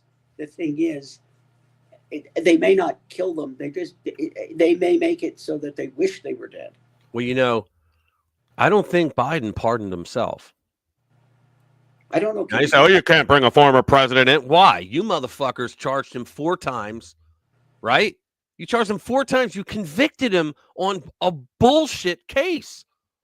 I mean, the minute it hits, now he sentenced him, and I think Trump should still, and I think they're still going to appeal, because I think just on the very fact that the judge allowed the prosecutor Alvin Bragg to enter the federal system.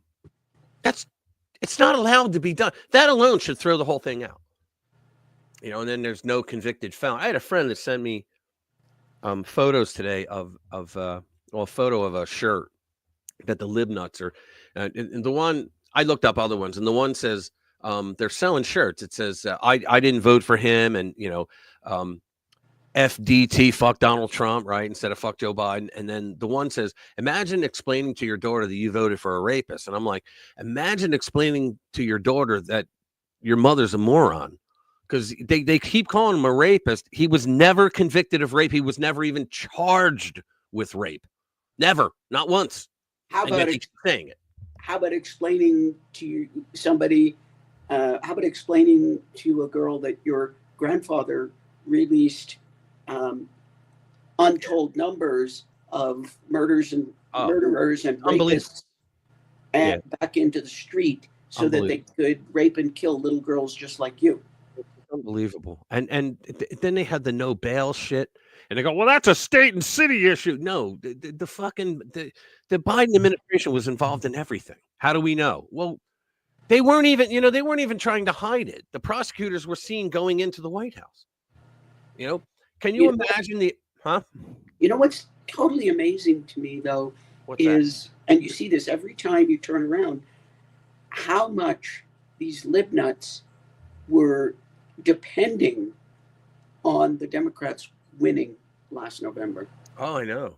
Because of course, none of this would even be an issue if Kamala would have won.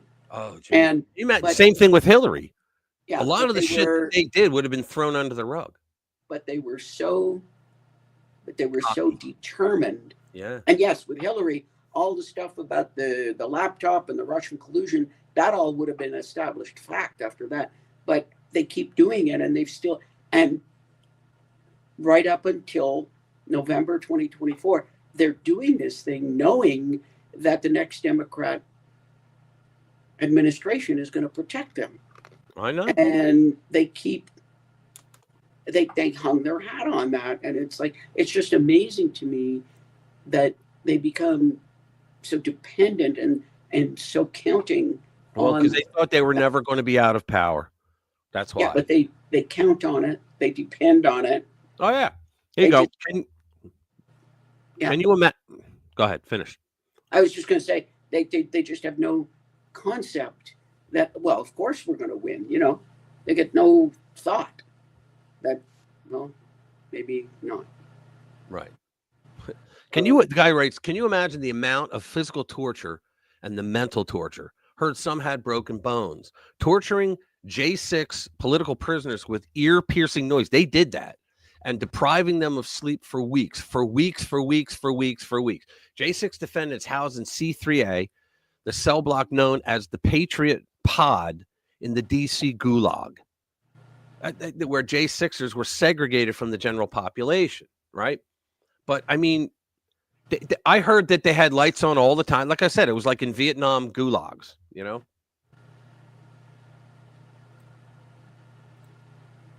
Yeah, I just got a note. There's a woman who has been in jail since 2022 for marching for life. That's what these pricks in the Biden regime did. She was just pardoned and released yesterday, but today she's marching again. God love her. God love her, right? But, I mean, think about that. She was in prison. She did the March for Life, and she was in prison for it. How about the guy? But she was 501 feet away from the clinic. Right. She was the legal distance, but they didn't give a shit. They didn't care. It's like the guy, now I can't remember. Is anybody in my neighborhood. If you remember, I voted for the guy too, but I forget his name. He's a guy that was pro-life, and they were the right distance. But then an abortion worker came out and didn't know it was the guy's son because there was a bunch of people there.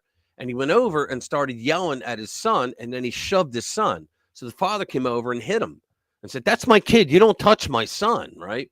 And next thing you know, he's got like 6 black SUVs showing up at his home in front of all his kids and neighbors. They had like 13 kids or some shit like that. And he runs a pro-life organization, and they come bursting through the door and all that, and they arrest the guy in front of his kids. And there was so much. It's in my area, and there was so much that these people did, that people complained about Wasn't it. he acquitted though? That guy? Yeah, they finally dropped it actually. I was because say, so many people said, "Are you out of your mind? Like, what the hell did you do to this guy?" Yeah, right? And then he ran for office, and then what's it called? His opponent, the Democrat, just wrote lie after lie after lie in commercials about the guy, making him look like a freak, like he's like pro-life, no exception, all that bullshit, right? They're evil. They are evil people. The Democrats, absolutely freaking evil. Evil and stupid. Yeah. Exactly. Let's pick the next one. Let's see, Biden's long gamut. Oh yeah, I think we talked about this maybe last week, but just the balls on these people, right? Biden's lawless gambit to establish a 28th Amendment. Did you hear about this? Yes. It's just unbelievable. They all put it out there. Well, the 28th Amendment was ratified. No, it wasn't. It wasn't. And you know the reason why? You know who was behind it never passing? Women. Women were behind it never passing because for some weird reason, okay, and I'm going to get in trouble for saying this, but for some weird reason, in a lot of circles, women hate each other. Jealousy at work, like they used to make jokes about it, like she's gonna destroy me, and he's like, "What the fuck?" That remember Chris Rock when he did that, right? But the women couldn't agree on what should be in the amendment, and they fought so much that they missed the deadline. Unfortunately, and I hate to say this, but you're mostly right on that. Women can be so catty. It's just unbelievable. They could have had an amendment, but and I was against it anyway. And because it was bullshit. bullshit. The interesting thing is one part of Joe's statement was correct because now the 39th state did vote to ratify that. It's just the problem was that the law, as it was written, had a drop dead date. It had a time frame. Right, they all do. And they didn't make it. And I think 6 or 8 of the previous state votes dropped off the time. Yep. And here's the thing, too. There's a lot of rules about that. For example, did you know that the 16th Amendment was never legally ratified? Never was. Because the rules are, if you're going to ratify it, then you're who was it? Was it the Secretary of State? I forget who it was that was supposed to sign it. They would sign it, and that's it. They would sign it and mail it back to D.C., right? If you made a change to it, you hand wrote a change in it, right? Because remember, we're talking, what is it, 1912, right? If you wrote a handwritten thing to make a change in the line, it was and you signed it, it was considered a no. That was the rule, okay?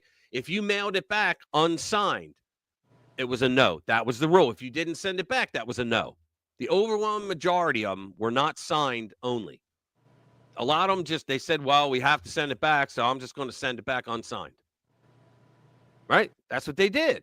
And so it was, who was it? Was it Taft? It was whatever. It was his Secretary of the Treasury just declared it valid. It was bullshit. There was a guy who traveled through every state. And he went to the state house of every single state and paid the money to get it. But he wanted to get the documents of how they voted on it. And he put a book out. And he has since been shut up. But he put a book out. I think it was called The Law That Never Was. Hold on. Let me look it up and I'll tell you. The Law That Never Was. Yep. The Law That Never Was. Yep. 16th Amendment. There we go. There you go. Let me show you right here. Stop sharing. Let me bring this one up. Share the screen. Here we go. From Amazon. Okay. The law that never was, the fraud of the 16th Amendment and personal income tax, because it was never, ever passed. They just said, we need it. Because the progressives is illegal. What's that?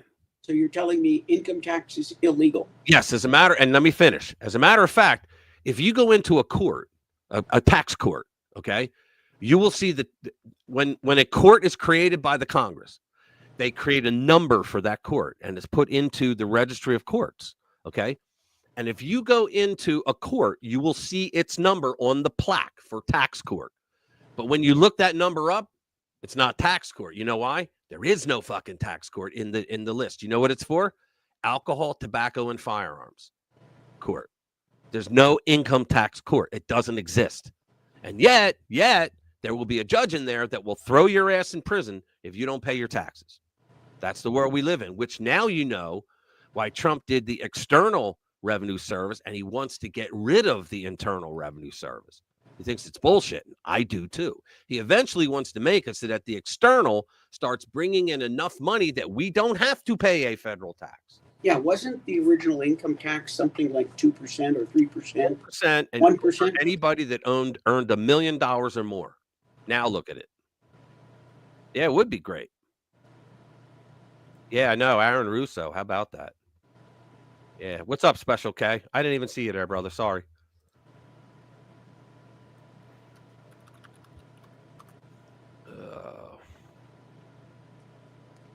How about that? Oh. So yeah, he came out and said, "Oh, this is the 28th Amendment." But what's interesting is the National Archives came out and said, "Yeah, they said no, it wasn't. we can't print this." Yeah, they said sorry, it was never ratified. It's not in there, right?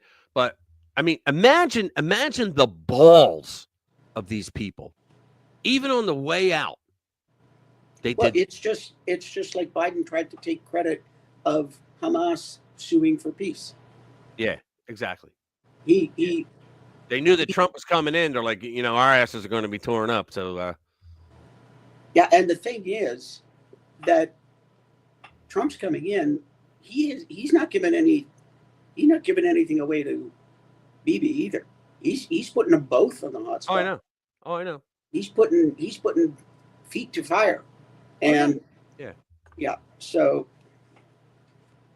Oh, I understand. Let me find another one. Oh yeah, guys. Do you know what the Silk Road was, Jade?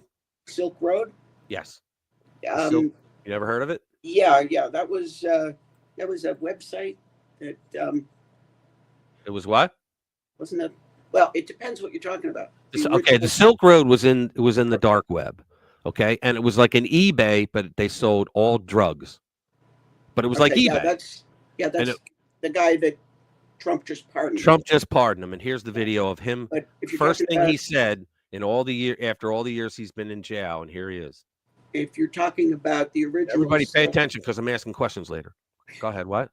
I was saying the original Silk Road was a trade route through China or from China. Right. But they called his thing the Silk Road. Here you go. Yeah.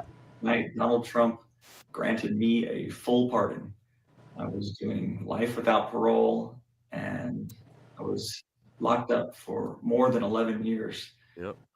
But he let me out. I'm a free man now. So let it be known that Donald Trump is a man of his word. Yep. Thank you so much, President Trump, for giving me this amazing blessing. So grateful to have my life back, to have my future back, to have this second chance. This is such an important moment for me and for my whole family. It's an important moment for everybody who's been working for this for years. This is a victory, and it's your victory too. And this is an important moment for everybody, everywhere, who loves freedom and who cares about second chances. There you go. So it's it feels amazing to be free, to say the least. It's overwhelming, and for the next however long we need, I'm going to be with my family, so that we can reunite and be whole again and heal. But there's a lot to talk about, and I look forward to re-engaging with the free world. And so once I'm feeling up to it, we'll talk again. Yeah, let me say this about him. I don't think he should have got life. I think 11 years is enough for what he did. I don't think he should have got life, even though I'm totally against drugs. I don't like drug dealers. I don't like drugs, illegal drugs. He set this thing up, okay? You can't be held guilty for the actions of a third party. I understand that, but the reason why they went after him was because it was on the dark web and he was making tons of money. Just tons of money. That's nice. But Zuckerberg can have a thing and argue, oh, Section 230, I'm not responsible. And they put this guy in jail. Yeah. Yeah. Well, the thing is, I read his story, and the first thing he created was an Amazon website, just like he wanted to sell books online. And he wasn't getting anywhere. This was before Amazon, too. And he wasn't getting anywhere. Nobody was willing to buy books online, right? Have them shipped to them. And so he went and he created the dark web because he figured, I got to get a product that I know everybody's going to want to buy. And he wasn't the guy that actually created it. He was the guy that he went in and started learning how to sell them, where to get your product and all that, right? And he was very involved in it. And he made money. And then he worked his way up to become the guy. He became friends with the people that ran it. And he worked his way up to become the guy who ran it. And he completely innovated it when he took it over. And no one knew who he was. He never let anything out of who he was. But then, as a matter of fact, if I'm a true constitutionalist, I don't think he should have ever done a day in prison, because the FBI finally caught him, but they had to break the law to catch him. They had to break the law in order to catch him. They went around the law just to be able to get him. And I think it was, what was it? Who was in 11 years ago? He was in court for an awful long time, too. Was it Clinton?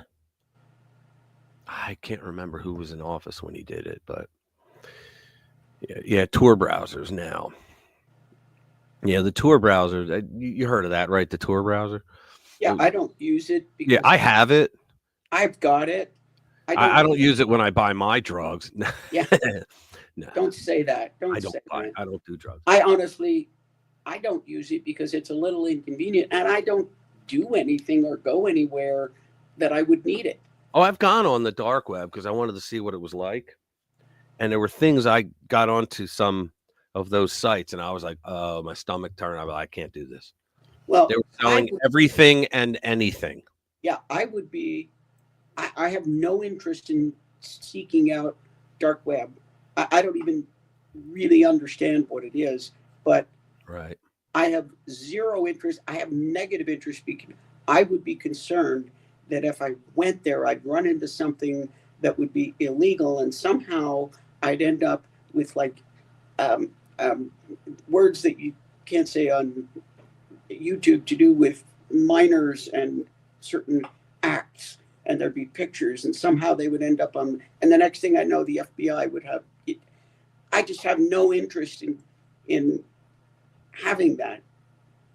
If you can't look it up with Google, then at least if you look it on Google, you stand in front of the judge and say, I just looked on Google. That's all, And if you go to the dark web, you could start seeing stuff that'll just get you in trouble. And I just have no interest. Not only no interest in getting in trouble, but no interest in seeing, for instance, children in inappropriate positions. Oh yeah, I can't handle that. I can't handle seeing kids get hurt. Oh yeah, why am I watching kids getting hurt or having things done to them? Yeah, there's no way. I don't like that. I, Yeah, I, I can't. mean, I get emotional when I see that shit. and the only thing that could come out of this is somehow something ends up on my computer and I get dinged by the FBI. Yeah. I have no interest. Right.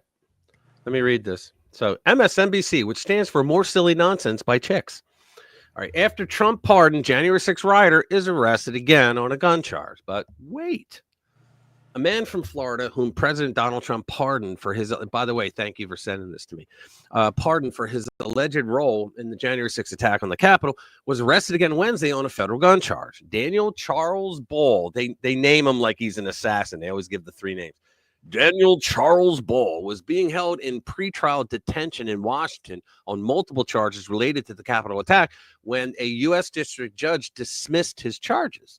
But Ball remained in federal custody on an outstanding arrest warrant from Florida. Prosecutors alleged that on January 6, 2021, he entered the Capitol and broke a window shutter before later throwing a device at law enforcement officers that exploded in the lower west terrace tunnel of the building. Yes. Ball was one of more than 1,500 people charged in the Capitol attack. They act like it was a Capitol attack. It was a fucking riot that was less than 3 hours. All right. I get so sick of this shit. You know, you start shooting at people, you start punching people in the face, the cops, you know, and people are going to react after a while. Ball was one of the more than 1,500 people charged in the Capitol attack, including many who were convicted of violent offenses that day, who received pardons from Trump.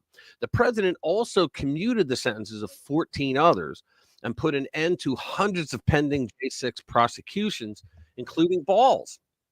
Quote, these people have already served years in prison, and they've served them viciously, Trump said on Tuesday after issuing the pardons on his first day back in office. It's a disgusting prison. It's been horrible. It's inhumane. It's been a terrible, terrible thing. Trump's pardons fulfilled one of his chief campaign promises. Everybody's going, I can't believe he did it. He's only been saying it the entire campaign cycle. Trump's pardons fulfilled during the election. He had called J6 defendants patriots and hostages who were unfairly targeted by the Justice Department. Now, this is another thing about the lefties, the lefty lunatic libnuts. They don't think that way. They think, oh, no, they tried to take over the government. No, they didn't. Think about this logically, Jade. Ready? And I know you know this, but I'm saying, what government were they trying to take over? It was Trump's government. Trump was the president. So what government were they trying to take over? How is that an insurrection? I thought an insurrection is when you have a rebellion to literally go in and try to change the government. It was Trump's government. They supported Trump.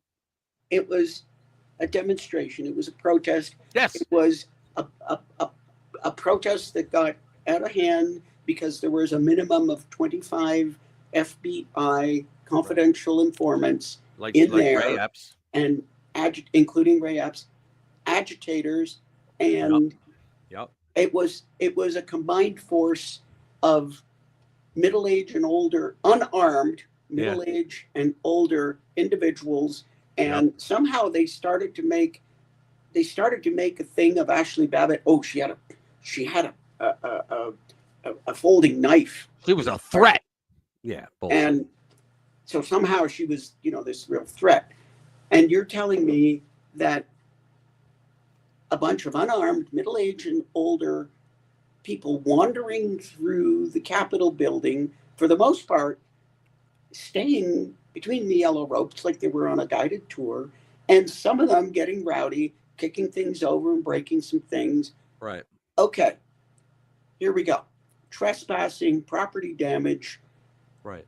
Adhering to the velvet ropes inside. And that's maybe, a crime too, apparently. Maybe some of them was simple assault, and That's not a knife. This is a knife. Even if there was some simple assault, hasn't you're right. 3.5 years been long enough for a simple assault? I know. Let me finish this. This is about this guy got a pardon, right?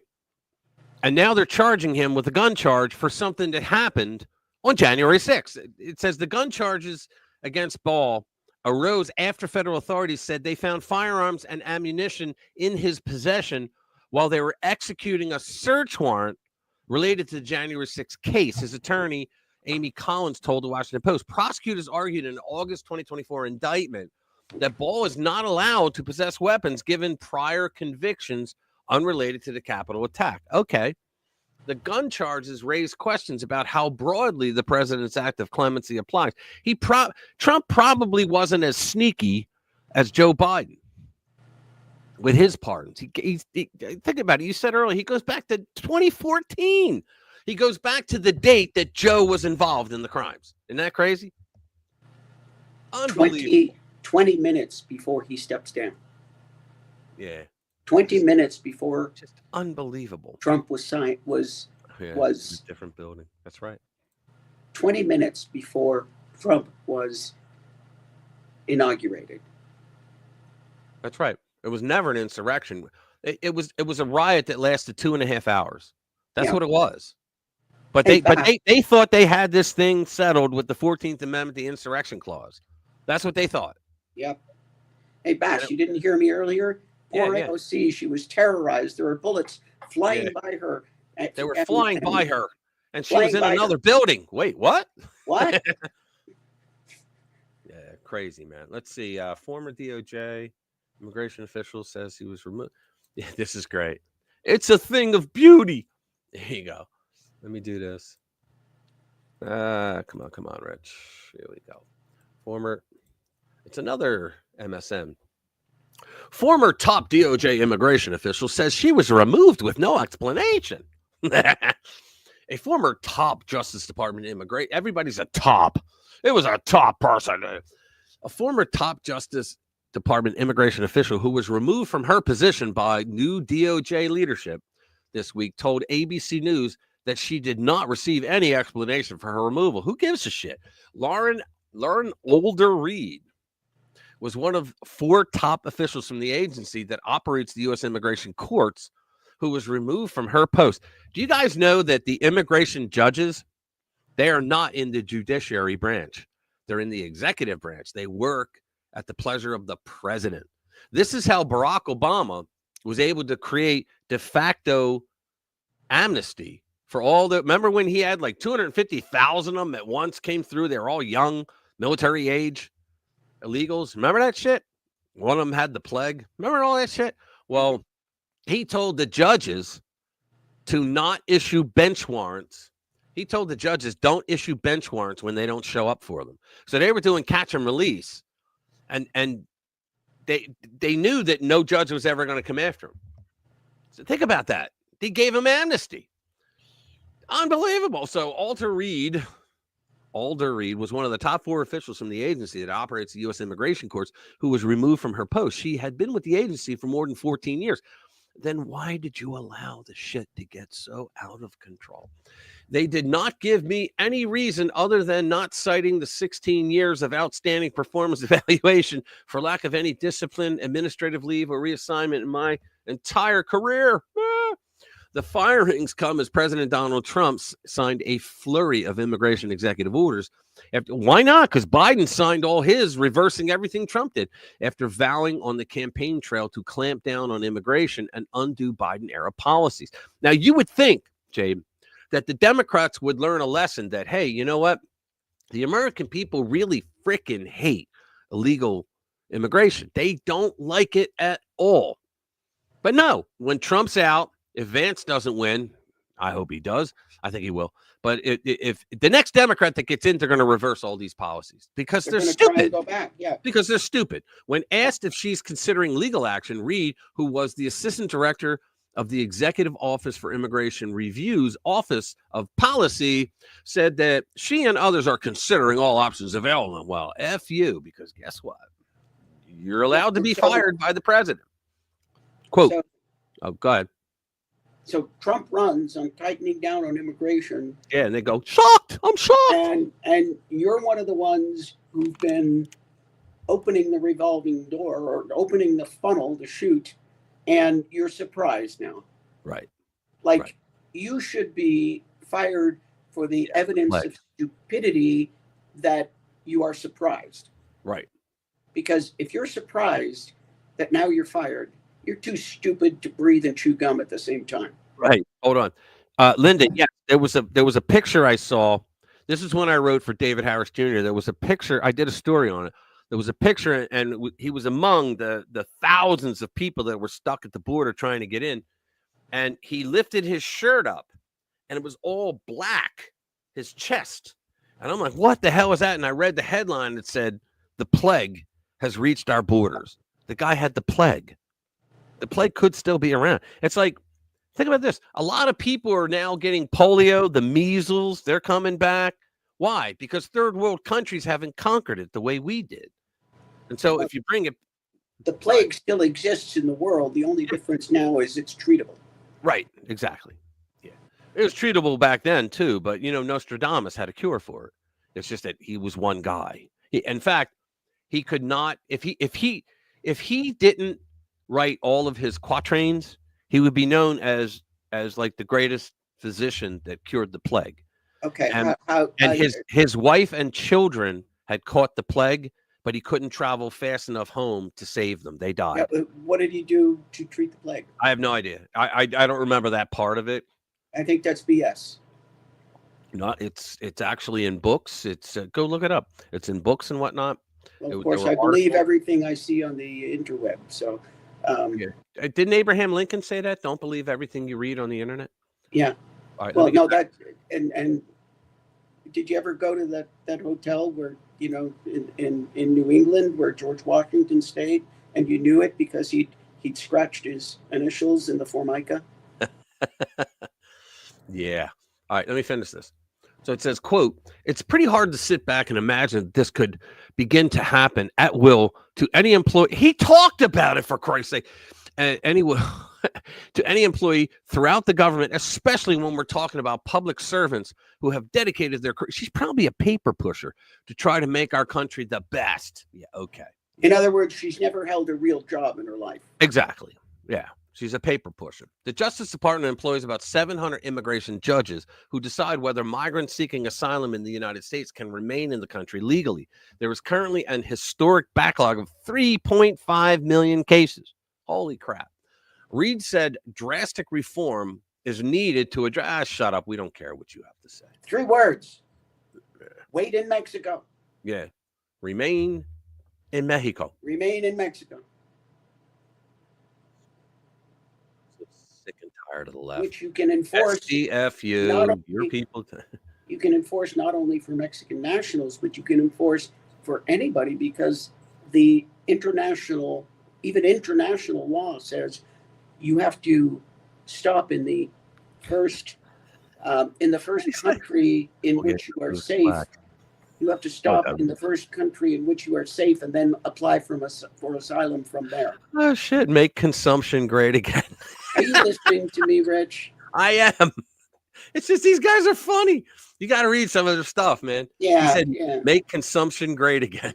I don't think you're listening to me. I'm listening to you. What other story you got? Just don't ask me what the... Hold on. But Colgate has fluoride, which is toxic and will kill... Yeah, it's true. That is true. Yeah, we got another one here. This is important, this one. It's about the banks. Trump said... It says, "Oh, that's why Bank of America issued that tweet about conservative customers." Trump literally told...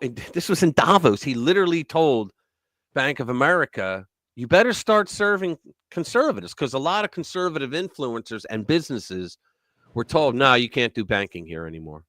And had to find different banks, right? That's kind of hard to do, like to set that shit up while you're in the middle of business. A lot is going on with the Trump administration as they sprint to reverse the damage inflicted upon the country by the incompetent, corrupt, and absent-minded Joe Biden.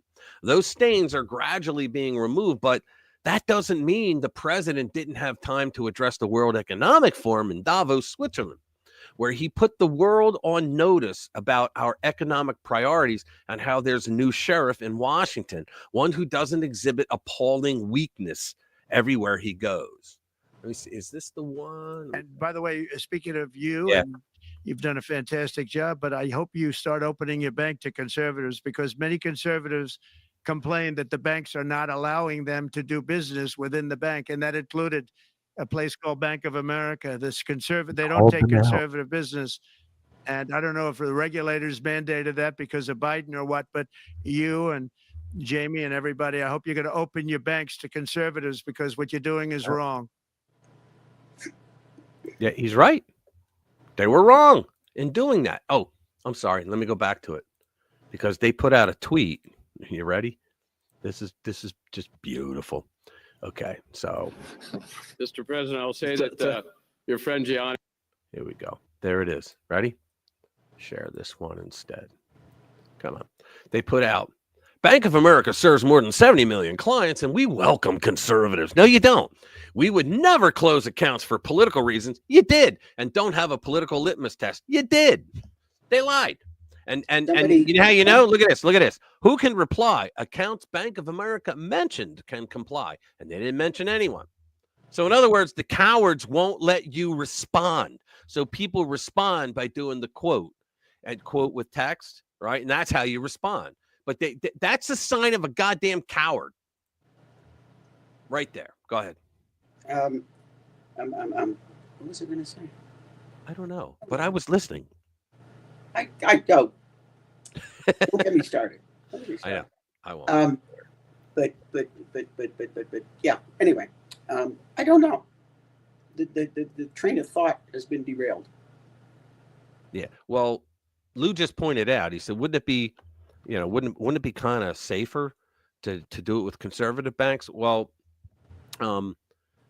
Dan Bongino, God, he has so many businesses that a lot of people don't even know about, but he was the one, he created paralleleconomy.com, right? And he has a thing called Align Pay because PayPal and Stripe started telling conservatives, like if you have a conservative business, right? Or you sell Bibles online, whatever, or if you are a conservative influencer, right? They pulled your banking privileges and they said, no, we're not doing it with you guys anymore because you guys give misinformation and disinformation about those wonderful vaccines, and stuff like that, right? And about the trans issue and all that crap, right? But and so he created Align Pay, which is actually very competitive to PayPal and Stripe. And so if you want to accept credit cards with your business, go through Align Pay. You don't have to do it with PayPal anymore or Stripe anymore. And so he created that. And he has multiple things that he's done because he said we need to create a parallel economy because these people on the left, they're not going to stop no matter what. They're going to continue. Like, for example, he pointed out that Twitter before Elon, right? It was BE before Elon, right? The lib nuts owned it. Okay, they owned that place, and that became like they never made a dime profit until Elon, but they owned it, and they would tell the conservatives, get off our platform. I'm not talking about the owners and the workers there, the lib nuts, the users. They would get off the platform. So they did, and they went to Parler, okay? And then eventually, because Bongino bought into Parler, he became a partner with the guy that owned it, right? And put some money into it, and they started building it up. And then eventually, they were outdoing downloads from the App Store over Twitter. They were beating them. There were more people going to Parler. So what did they do? They got Amazon to kick them off their platforms for their AWS, their cloud services, right? So in other words, okay, so you told us to get off your freaking platform. We got off your platform, and then you go after us on our platform. So what the hell? So that's when Bongino bought into Rumble. Okay, he's a big investor in Rumble. Okay. And he told him, he said, look, he said, number one, you got, because Rumble is not just the video place, okay? For example, Google has AdSense, okay? And AdSense and AdWords, okay? That's how they make their money, all right? AdSense is, I use AdSense on rpwmedia.com, which is a free website, guys, and you guys should all visit it because it's awesome. Okay, so when you're a publisher, okay, you put AdSense in and you get ads that come, right? I don't like pop-ups, but sometimes they can't be helped on the mobile side because there's not enough room for the real estate there. But what's going on? And then every time somebody clicks on it, you get paid a certain percentage of what the ad was paid for.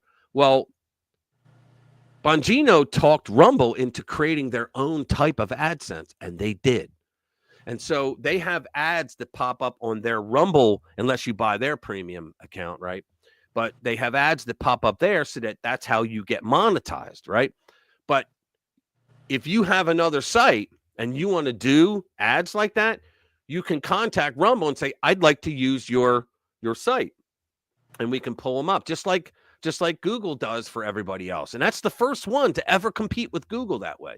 And they are really kicking ass over there on Rumble, even though I don't get anybody. I have like 64. I've put like 300 videos there and I've only got 64 subscribers, I think.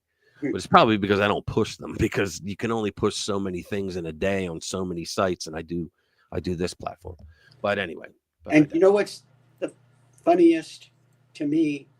The funny denouement to the whole thing is on X now. All the libnuts are complaining about the free speech and whining about not being able to push their particular leftist platforms, and people are responding them by saying, "Go create your own platform, then." Right. I think that's hilarious because they told us to do that. That's what they create told your own us. platform. Go make your own platform, then. So, and you'll notice that none of them actually leave. It's right. The they don't. thing. They say they're going to leave. They don't. It's just like Hollywood says, I'm going to move to Canada if Trump gets elected. They don't move. Yeah, even Ellen DeGeneres came back. Yeah. Why? I don't know. I don't think anybody was waiting for her, but still. Well, I don't think anybody really cares, I know. Let's see. What's the next one? What do you got? DC Giles. Let's see. Yeah. John Ratcliffe got confirmed. He's going to be CIA. I like him a lot. Nice. Yeah, I like him a lot. The Senate has voted to confirm John Ratcliffe as President Donald Trump's CIA director. He's going to be a great CIA director, as a matter of fact. And when are we getting votes on Pam Bondi? I haven't heard. She's definitely going to get through. You know who else got the votes? Pete Hegseth. He got the vote. But when are they voting on Pete? Well, if it wasn't today, then it's going to be the weekend, because they said Thune was that it? Is that who is the Senate majority leader? Who is it? I think it's Thune. No, it's not Thune. Who is it? Remind me. Hold on. Well, it's not Cornyn. He wanted it. Cornyn. Senate majority. But Fetterman said he would vote for Hegseth. Yeah, Thune. It's John Thune. Okay, I was right. But Fetterman did. But here's the thing. Thune told them. He said, what's this? Trump at Davos. Fuck you and transgenderism. Yeah. But Thune told them, he said, look, you guys want to, you want to like obfuscate and do all this bullshit, obstruct and everything so that we don't get them done during the week. Well, then you're going to work on the weekend. I'm going to say that you have to come in on the weekend. We're going to spend Saturday and Sunday going through it. So keep it up. So maybe they're going to do them tomorrow. I think Bondi and Hegseth are up. And then the big one, Patel hasn't even gotten his hearing yet. I can't wait I'm going to watch every minute of that. Patel hasn't gotten a hearing. The other one I really want to see is RFK. Because I don't think he's going to make it, but I don't know if he's going to make it because Democrats hate him. They hate his guts because he's from the dynasty, the Kennedy dynasty, and he came over. But I think Fetterman said he was going to vote for him too. Oh yeah, well Fetterman, this is what I think. I think Fetterman is of the mindset that, holy shit, Pennsylvania just went red, even though we still got a Democrat governor, we're not going to after this one, right? So I need to do something to make sure that at the end of my term, I can get reelected. So I'm going to start acting like a rhino. That's what he did. But he was of the mindset that like Lindsey Graham, always is, which is, well, he's a duly elected president and he has the right to have the people that he wants to help him get his agenda done. And that's the right way to think about it, unless the person is a kook. And we know Obama put up a bunch of kooks and Biden put up a bunch of the same kooks, but and I met him. All they could do when they were talking to Bondi, all they could do were asking her questions. They weren't even questions; they were basically demands that she denounce Trump. Basically demands that she denounce Trump. Right, and she handled Schiff. I did a video on it. She handled Schiff perfectly. Yeah, and what's her name? The rhino from is it Maine? Collins, Susan Collins? Yes. I think she said she wasn't voting for Hegseth. Yeah, because of the whole because of the smear campaign about the sexual assault that never happened. I did a video on that. It was one of my better videos. In fact, Frank's speech, I got a lot of views over on there for that. And Rumble, I got a lot of views for that. But I think I got a couple thousand here. But I have one video that got like 9,000, a couple that had 7,000, but I don't really get a lot of views. But I'm really interested in Pam Bondi, Pete Hegseth, and RFK. I want to know how those votes are going to come out. Right. Let me get this one out. So the Senate voted to confirm Ratcliffe for CIA director. Lawmakers in the upper chamber, which means they were above them, voted 74 to 25 to confirm the new director who previously served in the House representing Texas. Let's see. What do we got here?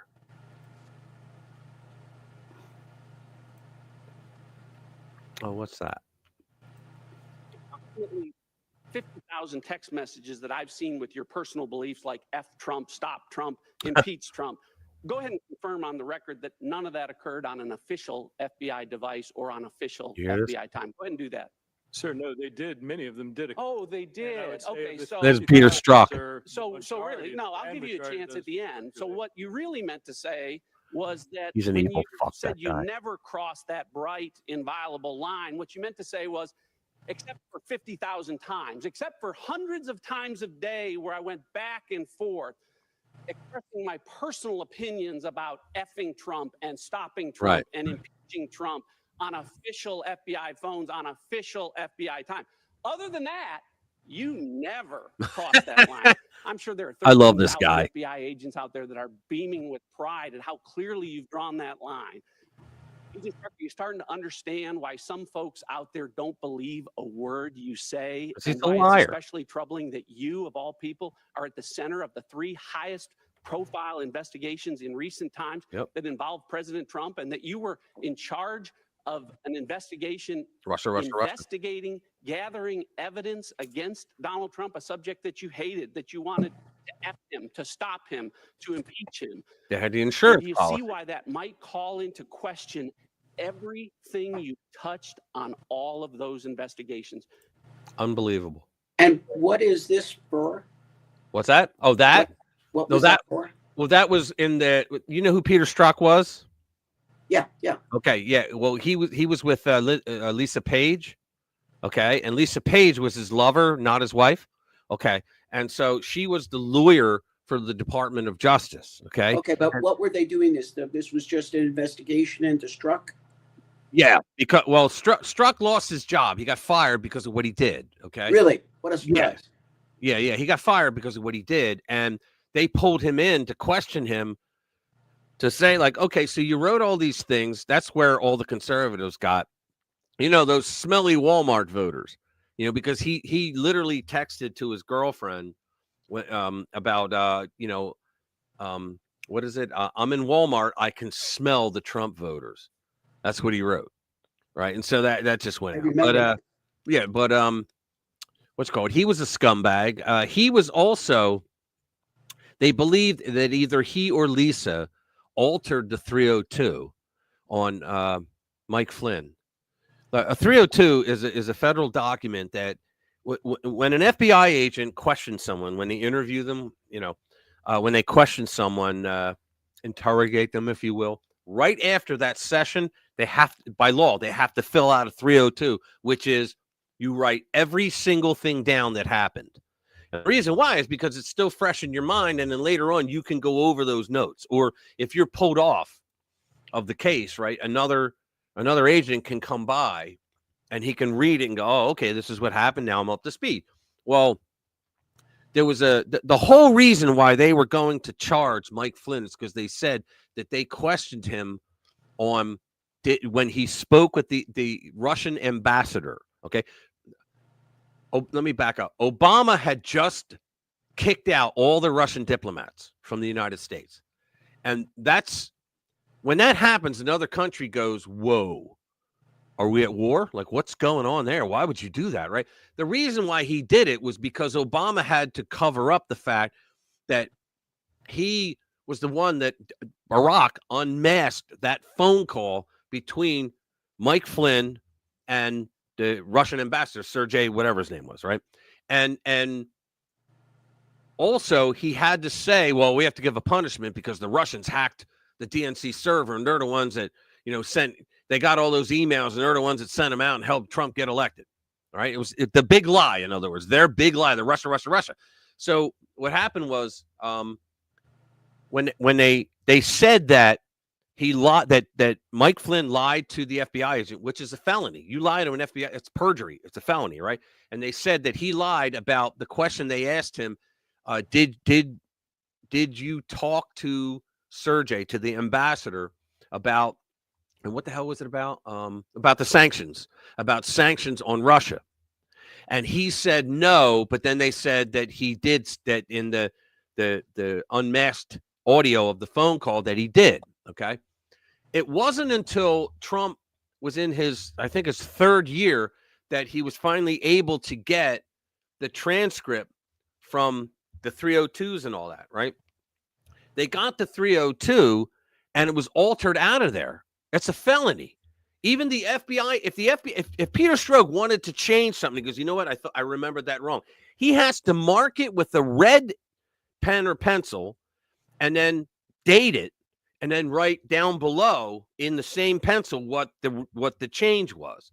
He didn't do that. He completely rewrote and tore up the first one, and he took that out because they had recorded it also. And on the recording, years after this all happened, right, they realized that not only did Mike Flynn not lie to that question, but they never asked him the question. So they charged him on something they never asked him about. That's unbelievable. And you know how we know that Barack is the one that unmasked him? Because the president is allowed to unmask someone as well. Because there's a special law that says that if the president unmasks someone, he does not have to send it to the journal that is kept of all unmaskings. And guess what? It's not listed. The Mike Flynn unmasking of that phone call is not listed in that journal. The only way that could be is if the president of the United States unmasked him. And so he did that intentionally because he did not want Mike Flynn to be his in charge of intelligence. Trump's in charge of intelligence, because he gave Barack, he was the head of the Department of Defense's equivalent to the CIA director. He was the military intelligence director, right? Under Barack. And he came out so against that Iran deal. And that's how I found out. He pointed out, he says, look, in the appendix of this thing, it gives Iran the right to have a nuclear weapon 15 years after the thing is signed. And there were other things that he did. So he was fired very publicly by Barack because he wouldn't shut up about it, because he's a real American, right? He wouldn't shut the hell up about it. And so now all of a sudden Trump comes up and he goes, oh, by the way, I'm going to make him, the national intelligence director or whatever it is, the one that's in charge of, I think the one that Tulsi's taken over. Tulsi Gabbard, in charge of everything that is NDI. She's the NDI. Yeah. National Intelligence Director. Yeah. And so DNI. Yeah, DNI, yeah. Director of National Intelligence. So what Clapper was, and Clapper was a fucking joke. He lied so many times to Congress, but he didn't go to jail, did he? Right. But that's what that was all about. So they all lie. It's amazing. Well, John Brennan. That was his face, resting bitch face, John Brennan, all the time. That's how he looked all the time. Well, he lied to Congress. He told the Senate questioned him in testimony, and they said, "Did you spy on the Senate, on Republicans in the Senate?" He said, "No." He said he didn't. But then guess what? Later on, he had to admit that he did, because there was something else that was coming up that was going to prove that he did. He spied on the Senate. He spied on what was his name? That he was like 99 years old. Strom Thurmond. Strom Thurmond. Yeah, he spied on Strom Thurmond's office because he wanted to know for Obama how he was going to vote on something. So he spied on him, and he said he didn't, but he did. So he committed perjury, but nothing ever happened to him. And there he is every fucking week. He's on CNN and MSNBC trashing Trump, lying about Trump. Kind of like how Hillary never spied on Trump's campaign. Right. Well, that whole thing. Well, you know what gets me is that they say, well, Donald Trump, The Russians he used the Russians to win. And I'm sitting there going, wait a minute. How come nobody ever mentioned Barack Obama? It was on his watch. He was the president of the United States, which meant that he ruled every law enforcement federal agency. So how come no one said, Barack, how could you let that happen? My God. So they're yelling at Trump. First of all, Trump didn't do any of it. It was made up by Hillary, but and they just ran with it. But they're yelling at Trump as if he had authority. He was just a candidate. He had no power at all. All right. They're so full of shit. All right, let's do another one.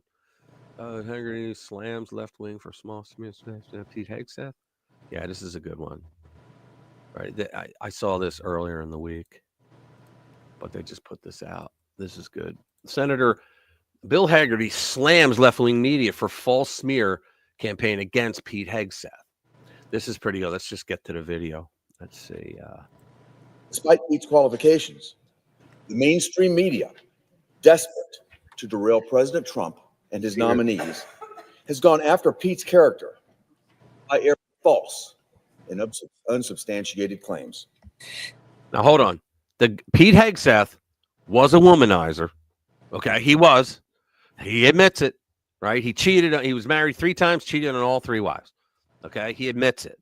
But his current wife, Jenny, right? That's why he always says, because I found Jesus and Jenny. And everybody laughs when he says it, right? But his current wife understood that he had a problem because he drank, because he was in combat and he was in some really hairy positions, right? That's how he won those medals. And so when they came back from combat, you would always drink when you're done. You know, when you're done for the day, when you go out on a mission and you come back and you survived, you killed people, you drink, right? So he became an alcoholic. And so he would go out but they made lies up about him going to work drunk.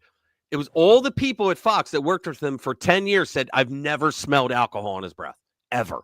They're like, he was always cogent. He was never slurred, never, stumbled. He was never under the influence when he came to work, but they made it up.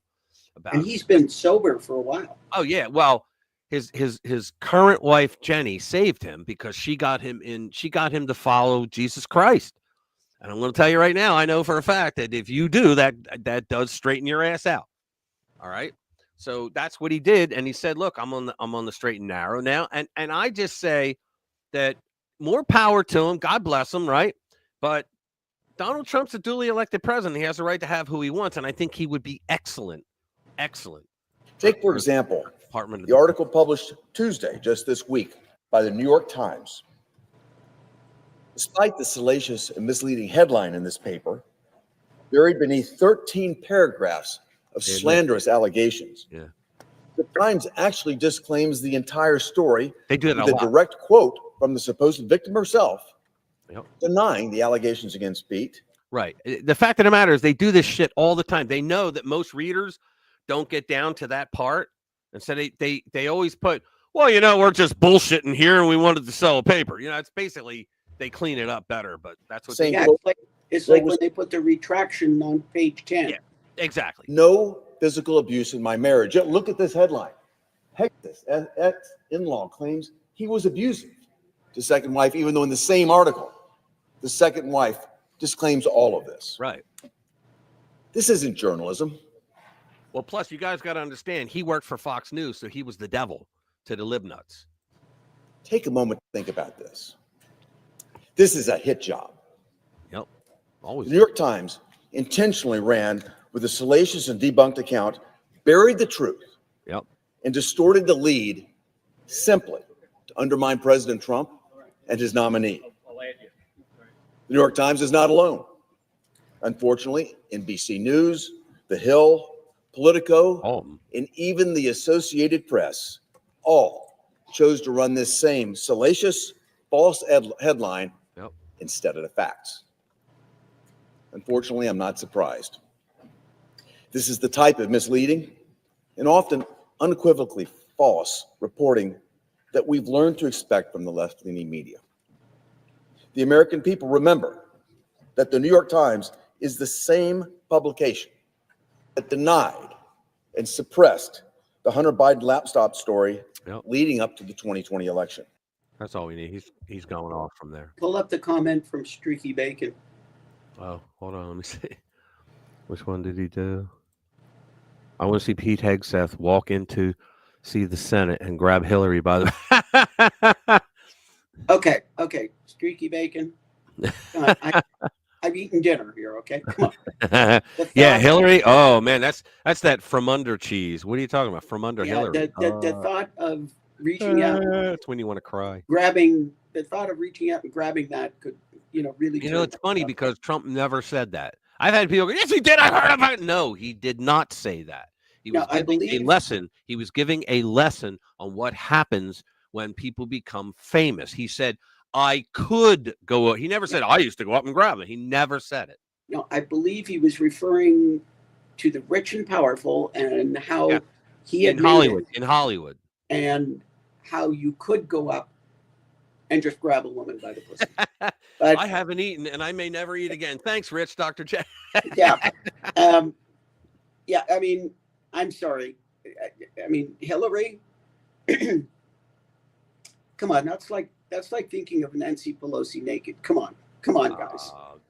Jeez. Dr. J. All right. That's the end of the stream. I got to go get some therapy. Oh, God Almighty! All right, let's get on to the next one. Oh God. Let's not try and one up each other in this little contest because there's some pretty vile images guys, that I can think of. This one, this next clip, you guys got to see this. It's like, how long is it? It's 24 seconds, and like end wokeness. If you guys don't follow End Wokeness, it's @ End Wokeness on X. You have to. The guy's awesome. Okay, so he has in here. I'm not showing it yet for a reason. He has this moment from a PTA meeting. It's one of the funniest things I've ever seen, and it is. You ready? Let's watch it. It's 20 some seconds long. This is freaking awesome. Watch. When I went to his bedroom to say goodnight, and he was crying because of the abuse that he was enduring in this school system. Then why didn't you stay in Mexico? You need to leave. I was like, what?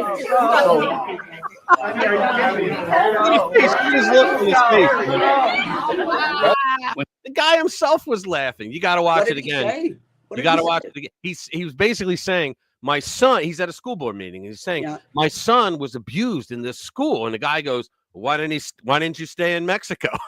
Everybody's like, oh my God. You got to hear it again. When I went to his bedroom to say goodnight, and he was crying because of the abuse that he was enduring in this school system. Then why didn't you stay in Mexico? You need to leave. Guy looks like George Costanza.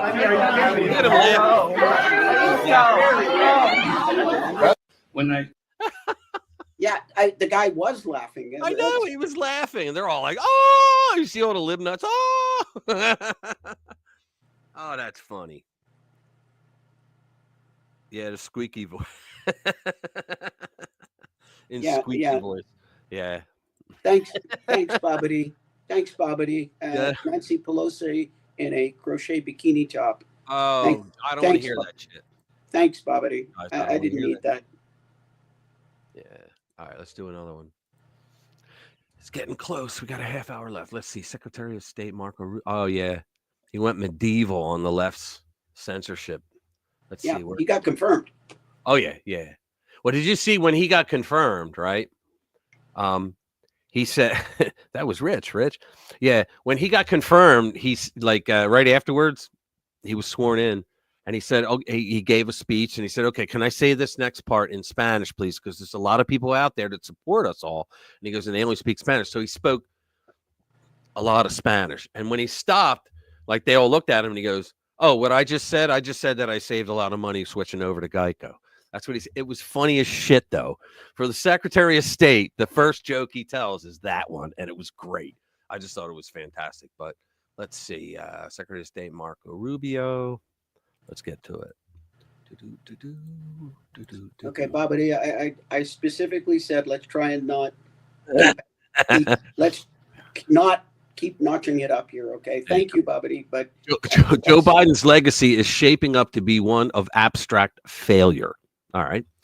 From his disastrous foreign policy to the economy that's been a mess with inflation and crime rates soaring, he's left quite a mark, not to mention the border invasion, his weaponized justice system, and the dangerous DEI policies, which are all about charity than excellence.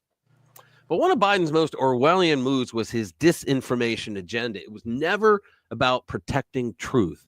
It was about silencing anyone who dared to question or oppose the regime's narrative. That's true. If you weren't towing the line, they tried to shut you down. Just talk to Elon Musk. Your job, your freedom, your reputation, all of it. So much for letting freedom ring, huh? Well, thankfully, after President Trump's resounding and historic victory, I had some idiot in the comments today say, Trump never won a mandate. Get out of here. And I was like, oh, yeah. I responded saying, paraphrasing, saying, yeah, he only won all 7 key battleground states, and he won the popular vote. And the electoral. We also got more votes than any Republican in history. I said, he absolutely, by that standard, he won. And I said, and that's according to anybody with a triple-digit IQ, meaning I'm calling him a retard. So. Yeah, and I heard somebody say, some legacy media anchor doofus saying that he came out and said, no, he didn't win the popular vote. And everybody, and what? Well, he won less than 50%. Same guys. Yeah. Back in the day. Hillary. Hillary won the popular vote. Yeah. She didn't win 50%, but these guys are going on. He didn't win the popular vote. I know. Sorry, buddy. He won the popular vote. He won the popular vote by over 2 million. Yeah, it was like 2% or something. Let's listen to this. I think he's going to be good. Will you accept the election results of 2024, no matter what happens, Senator? No matter what happens? No, if it's an unfair election, I think it's going to be contested by either side. Senator, no matter who wins. I think you're asking the wrong person. The Democrats are the ones that have opposed every Republican victory since 2000. Right. Every single one. It's Hillary Clinton. No Democrat has refused to concede. Hillary Clinton conceded. Senator, will you accept the election results? Hillary Clinton said the election was stolen from her and that Trump was illegitimate. Kamala Harris agreed. Senator, we have Democrats now. Senator, she conceded the election. She said that Trump was illegitimate. She said that the election had been stolen. Kamala Harris agreed. By the way, there are Democrats serving in Congress today who in 2004 voted not to certify the Ohio electors because they said those machines had been tampered with. And you have Democrats now saying they won't certify 2024 because Trump is an insurrectionist and ineligible to hold office. So you need to ask them. I think have you ever asked the Democrat this question on your show? I bet you've never asked a Democrat that question. I love him now. Even though I love this guy now. Yeah, he was a little wishy-washy for a while, but he was also at bubble bath pool parties. Yes, he was. I have video of him. Okay, and do we care? Splashing around. Do we care? I do. No. Well, that's just because you're jealous. Yes, I'm very jealous. That's just because you want to ask him for a date. Right. That's right. But he's also not a citizen. How was he able to run? Senator. Yeah. I don't know how he was able to run for office. He's not a citizen. But anyway, I digress. No, he was born here. Yes, but neither of his parents were. Rich, we've talked about this before. They were not even. Just because they did it doesn't make it legal. Come on. Well, no, you're conflating two things here. No, I'm you're not. Conflating. No, I'm not. Truth and legality. The fact is that up until this current moment, anchor baby birthright citizenship still exists. You and I both but it's agree, not legal. You and I both agree that it is not what the 14th Amendment says. Right. In other words, it's not legal. It's like Roe v. Wade. They lied. Okay, yes, they lied. It was the law of the land for a long time. It is right, and it shouldn't have been. And I'm just trying to get a jump on it. Yeah, it's currently still the law of the land. Yeah, well, and actually, hold on. It's not the law of the land. It is a practice. Read the 14th Amendment. It's not the law of the land. It's a lie that they've been pushing. It's not the law of the land. Read the 14th Well- Amendment. It does not. It says the No, exact. I agree opposite with of you what about the they're claiming. 14th Amendment, but in fact, you may technically be right, because Roe versus Wade actually was decided by the Supreme Court. So it was the law of the land. And it shouldn't have been, because a court does not have Well- the power to create a law. Shoulda, woulda, coulda. The fact is that it was. And that got overturned. But you're right, the 14th Amendment issue has never been through the Supreme Court. Well, yes, but So it's never been. it actually has. There was the Wok case. I already talked about it. The Chinese case, where the Supreme Court ruled that they literally wrote subject to the jurisdiction thereof, and therefore, since his parents were permanent residents, they were legally allowed to live in America, that they were included on subject to the jurisdiction thereof. And the court already ruled on that, which is why I'm saying true. it should be 9-0 on this. Okay, so you just supported my point. No, It is currently, therefore, the law of the land. No, it's not. You didn't understand what I was saying then.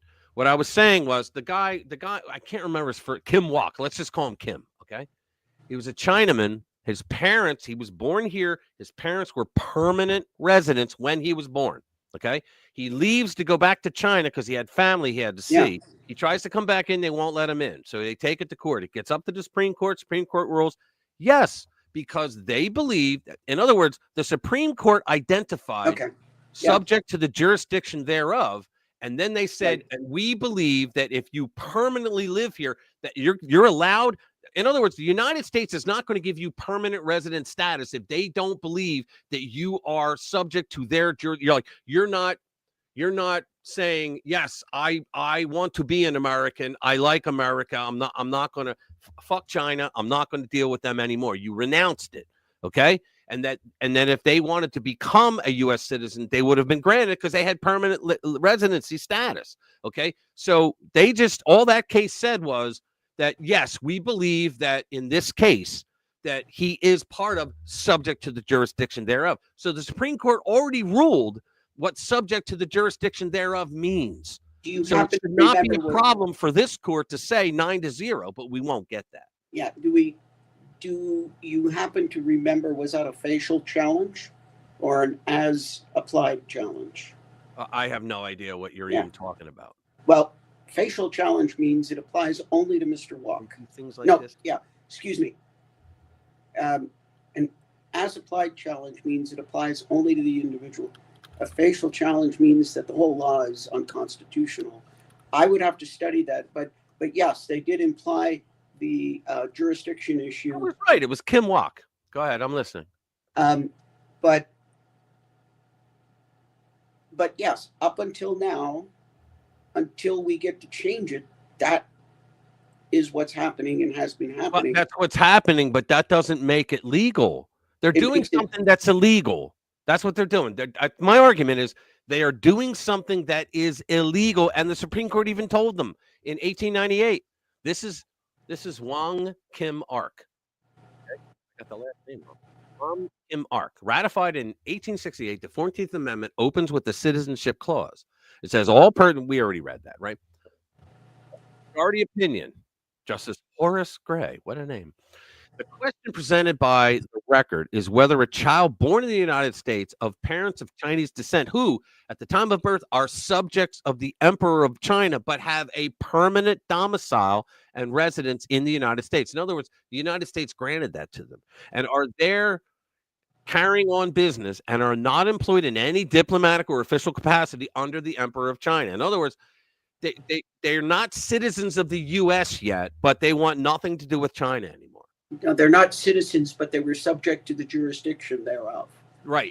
Because the United States allowed them to be here. So what this case did, what the Supreme Court said, was that under a case like that, we believe that people that have permanent residency, that their children born here after they have permanent residency, that they are subject to the jurisdiction thereof because the United States said, yes, you may live here. We're going to allow you to stay here.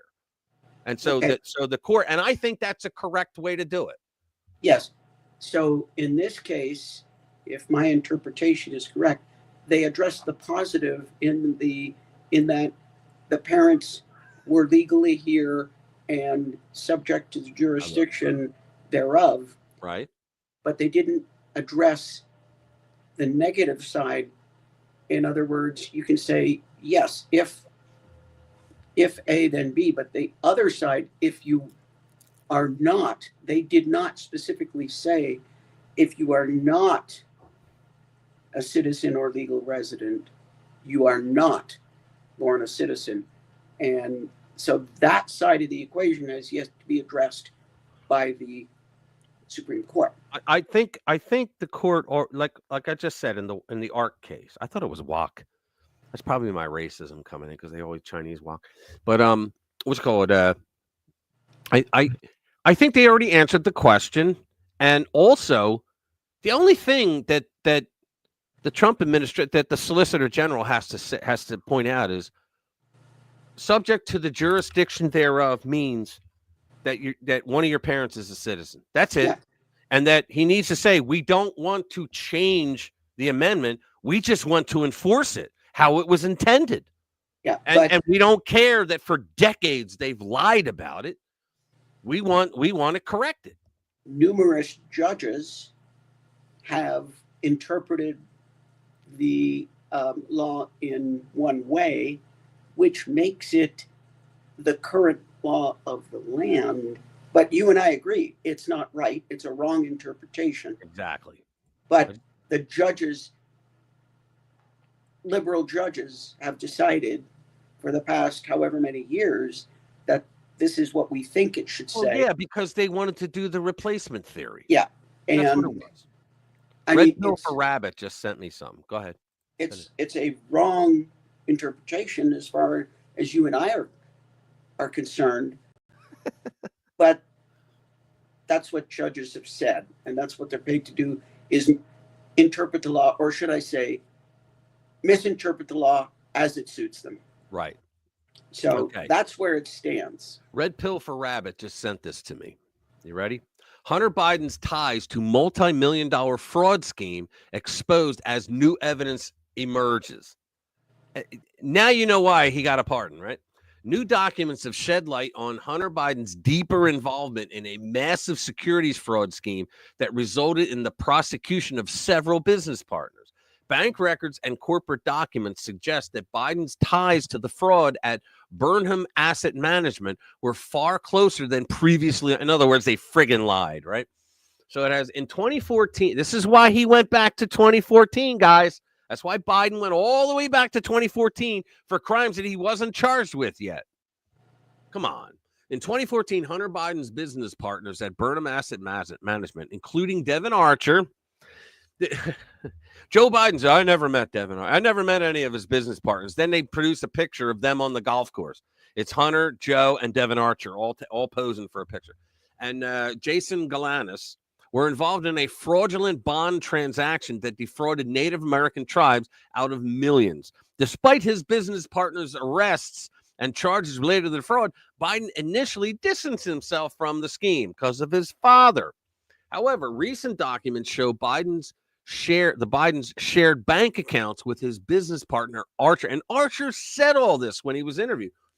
Were used with the FBI, were used in connection with the fraudulent bond transaction, revealing the younger Biden's closer association with the scandal.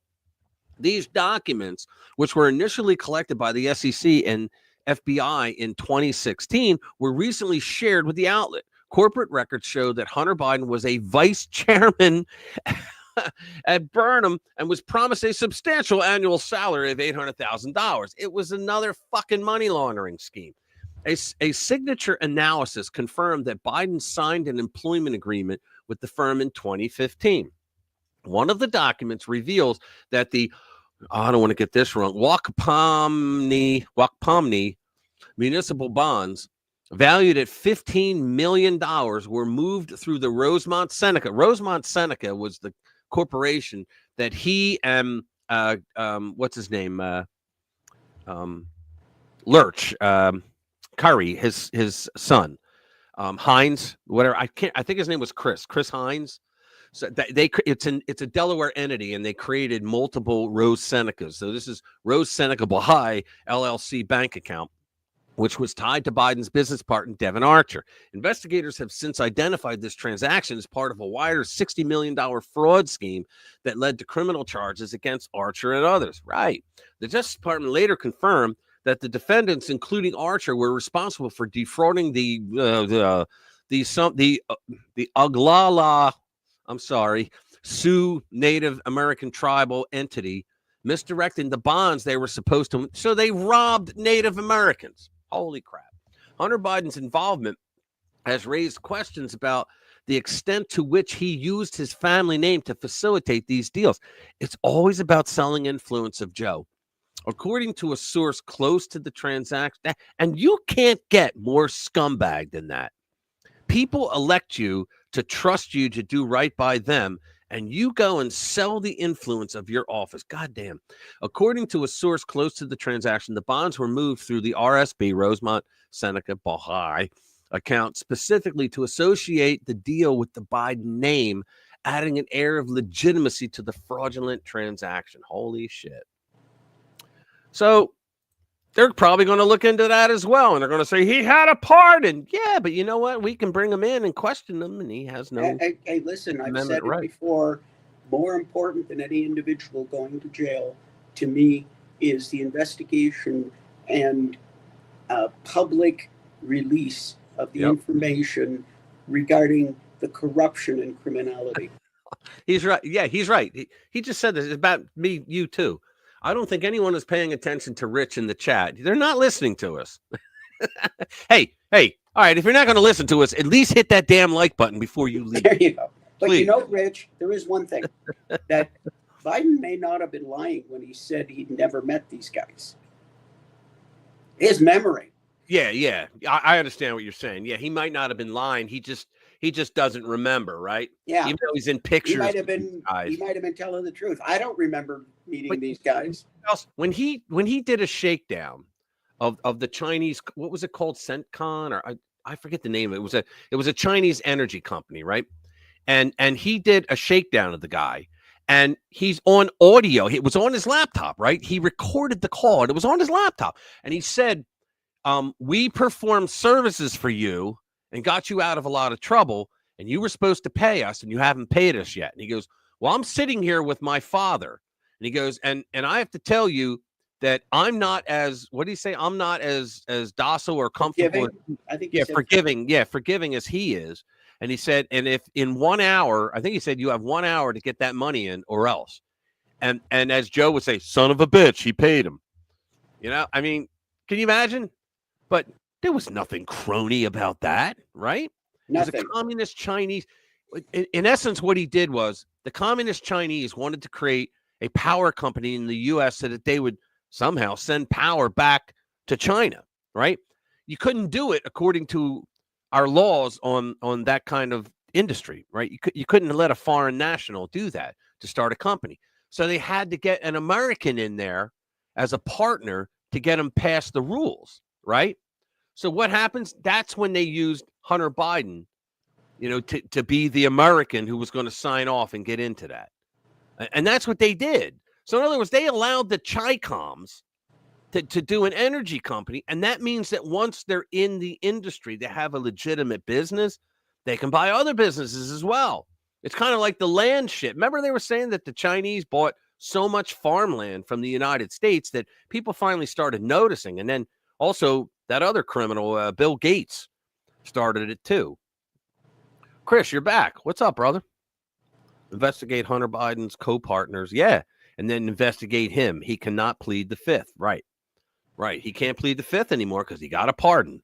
And that means that if he lies or he doesn't answer, he goes to jail. And when his partners start feeling the heat, they're going to start singing like canaries. They're going to sing. Yeah, they're going to sing like canaries. Yeah. So, Rich, I'm seeing a lot of evidence of ADHD in the chat. All right. Yeah, there's a lot of ADHD. Oh, they have a lot of fun. Yeah, they do. They have a lot of fun. I love these guys. It's okay, but we love you all anyway. Duck in every pot. Yeah. See what I mean? Yeah. Chinese, African, Utopia, Wakanda, whatever that is. Funniest chat ever. I know these guys are great. I love it. I love these guys. Yeah, I was in. I'll tell you what. You don't know this because I didn't tell anybody yet. I was in 42. I think I hope he's still here, but it's late over there now. But I was in his. I went into his chat, and all these beautiful people that are from the UK and whatnot, they were there, right? And Sensum, you know Sensum, who comes in sometimes, and when he's drunk, and I bring him in, and he's funny as shit, right? Well, he was there, and he was one of the 4 people that were talking, and he said some very nice things about the channel. I was shocked. He was like, I'm paraphrasing, but he was like, hey guys, he goes, this guy RPW Media who's chatting, he said, go check him out and sub him. He goes, because he's one of the most, most undersubbed channels out there that should do better. And I was sitting there like, oh my God, this guy's awesome. You know, like I love that. Right. But he didn't have to say that, but he did. And it was actually a pretty good video too that I was watching. They did a pretty good. Yeah. Sensum is a good man. He really is. And he was saying, guys, seriously, go out there. He goes, if you watch his live streams and you watch his videos, you'll be very happy because he talks about all the shit that we like. So I thought that was really cool. So if I'll get his thing, and I'll ask you guys to sub him. As a matter of fact. Well, we do have fun here. Oh yeah. Gales of ill-mannered laughter. Yeah, Sensum is based. He really is. He's a good guy. They all are. All these guys. I love all you guys from the UK because you know what? And you know what's funny? When I went in, well, like the one time I went in with these guys, and they were talking about history. It was the history of the UK and whatnot, and wars and stuff like that. And I was like, and everybody was like serious. They weren't fucking around like we do here, right? They were all serious, you know. And I'm like, oh, this is really cool. Like they're really into the history, and they're all contributing stuff. And I was like, wow, man. You know, it's like a respite from the bullshit that I deal with every day, right? So I thought that was cool. But then this one, they were literally talking about like. Forgive me if I got this wrong, Sheila, and all you guys that were in there, and Bass. It was almost as if they were like the resistance to what's going on over there, and they were trying to figure out ways, like, to get word out of the way things ought to be. And it was really cool just to listen to them. You know, the best thing that I remember of the UK politics lately is how they're trying to extradite and charge Elon. Because have you heard that? They're trying to extradite and charge Elon Musk for interference in UK politics because he started investigating publicly available information and publishing it regarding the rape gangs that were over there. Yeah, I remember that. I remember that now. It just happens to be like 50 out of the 56 trials were Pakistani Muslims. And he had the audacity to point that out. And so he's guilty of everything from hate crimes to, on down. Oh, yeah. And they're mad at him because now the UK populace is looking at this and they're realizing the government has basically been hiding it from them. Yep. And in the UK, if you put on your social media that you do not care for immigrants, you will get a visit from the police. Oh yeah. Well, they don't really have the same type of free speech that we did before Biden and before Elon, right? Yeah. I mean, they can be on X, and I think the next step is the UK is going to start some North Korea things and start blocking X. Yeah. Here's one. Ready? Hunter Biden's 5 children, all about his son and daughters. This was written January 8th. Okay. So the question is that the person that sent me this is, when the hell did he have time to have kids? Think about it.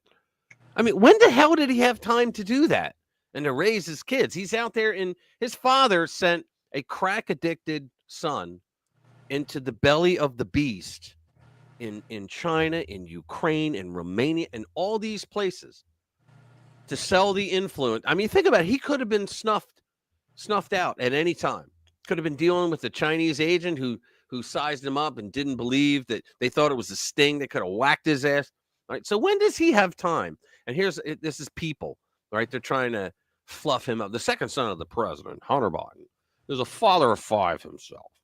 Hunter welcomed his first 3 children with ex-wife Kathleen Buell and his youngest son, Beau Biden Jr. Okay, with his current wife, Melissa Cohen. I thought he was banging Beau's widow, wasn't he? For a while. Yeah, she's the one that threw his gun out. She should be charged. She threw a gun in the trash can outside. Yeah, beside the grade school or across right. And and Secret Service came and tried to find it for him. You think they would have done that if Don Jr. They'd have found it and then charged Don Jr. for it, But they found it and they held on to it, and then the FBI lost it somehow. He also fathered a daughter, Navy Roberts. Okay, Navy. In 2018 with an Arkansas woman, London Roberts, and that's the one that Joe never acknowledges. I was just going to ask you, Jill hisses at the thought of it. Acknowledge the illegitimate daughter? Yeah. But Navy's identity was kept private for years amid a legal dispute between her parents. Think about this. He got $31 million, Hunter, from China, and he couldn't pay for his kid. He said he wanted to lower the payments for his daughter, right? He couldn't afford it. Hunter has come under fire for multiple controversies that were brought to light amid his father's presidential run, including his affair with his late brother's widow, past drug abuse, and investigation into taxes. Yeah, okay. Listen, if you had that kind of a coke habit, you wouldn't be able to afford raising kids either. Exactly. But seriously, when did he have the time to have kids? That's just unreal when you think about it. Listen, it takes like what, a half an hour? Yeah. Let me see this. Rich, this is for you. From Chat GPT to your show's format, where the headlines meet reality. Cool. Cutting through the noise of the truth, unveiling truth behind the news. Very cool. You're welcome, bro. Thank you, Chris. Thank you, sir. So we got time to do one more. Yeah, we'll do one more. Unless you want to stick around. Again, my alarm is going off. There you go. I hear you. Trump orders development AI after revoking Biden's directive. Nice. Yeah. Joe Biden put a directive to get AI to lie. Oh yeah, don't you love that? It's just unbelievable. Here you go. This is one that I wanted to read. I told you it was a shitload of stories this week. It's unreal. The hills the left will die on. This is by the Liberal Patriot, right? The left isn't dead yet, but it's getting there. That's a shame because the self-identified left played a leading and productive role in the 20th century. The various socialists, social democrats, and radicals that made up this loose aggregation pushed unions and government policy that benefited the working class, helped tame the excesses of capitalism, and provided the shock troops for efforts to end discrimination, ensure equal treatment for all, yada, yada, yada. But the left came into the 21st century beaten down. From the Reagan Revolution, person's like crying about from the Reagan Revolution in the 1980s to the rise of the Third Way in the 90s, to the first Bush term and war on terror that started the century, it didn't seem like anyone really wanted to hear. We don't want to hear from them anymore. What the hell is the hills? So she's trying to talk about these are all the hills that they're going to die on. So let's see what she says. As a result, let me see. So this would be a great time for the left to recalibrate its approach, right? They're not going to. But are they? To paraphrase George W. Bush, is our leftists learning? Yeah. Sadly, that does not appear to be the case. Never in the evolving intra-party strategic debate after the November election, nor in reactions to GOP priorities and Trump's executive orders, is there much evidence of a desire to compromise. They're not on the part of the left. Instead, there are signals that there are hills, many hills they're willing to die on rather than to give ground. The three most important: immigration, border security, deportations. Outside of the economy, no issue hurt the Democrats more in 2024 than immigration. It's true. and the laxness on border security and quasi-open borders policy that resulted in massive waves of illegal immigration. What you guys in Europe can thank the Democrats for that shit too. When you had all those Muslims that came flying up into your continent there because of Bill Clinton, or I'm sorry, Hillary Clinton and Barack Obama, when that Arab Spring supposedly happened, it was actually an Arab winter. And they said, oh, just go up through Greece and go across. They'll open arms with you. All right. Take Laken Riley Act, which just passed Congress. Laken Riley was the Georgia nursing student who was murdered. If you listen to that tape, and I did, she fought vigorously for minutes to save her life. She did not want to die. She fought. It's the saddest thing you would ever listen to. I don't recommend it. Who was murdered by illegal Venezuelan immigrant Jose Ibarra, whatever. Recalled that Biden, under pressure from the left, apologized for referring to illegal immigrant Ibarra as illegal. Remember that? He had to apologize. Well, I'm sorry I said it. As opposed to never even contacted Laken Riley's family, I don't believe. The legislation named after her provides for the detention of illegal immigrants charged with the theft-related crimes, assault on a police officer, or acts causing death or bodily harm to an individual. Just 12 Democrats in the Senate and 46 Democrats in the House were willing to vote for the Laken Riley Act. God, what the hell is their problem? Let's move down to the next. And you know that I saw something that there's a bunch of people that say this guy Ibarra, he would have been cleared if he got a fair trial. Really? These people are insane. Yeah, they are. They're insane. They're out of their goddamn minds. They don't care. They don't. No, care. They don't. And it's like they'll look you in the eye and lie to you and be magnanimous about it. Like they're doing you a favor, right? Or they do that virtue signaling that they love to do. They would. Here you go. I got to show you all this one. Let me see. I have another one that I have to show you. This guy, I went into one of these. It was like a sarcasm, whatever thing, and in Facebook, right? And it was a group. And what they do is they put a meme up, and then you're supposed to either get outraged or you're supposed to defend it, right? So what I did was there was this one guy that put this thing up, and it was about MAGA people, right? And I just rewrote. It was like, they like to do this, they like Walmart, they like this, that, and the other thing, right? And so I created my own, and I used the exact same style that this idiot did, except I made. You'll see. Here, I'll share this instead.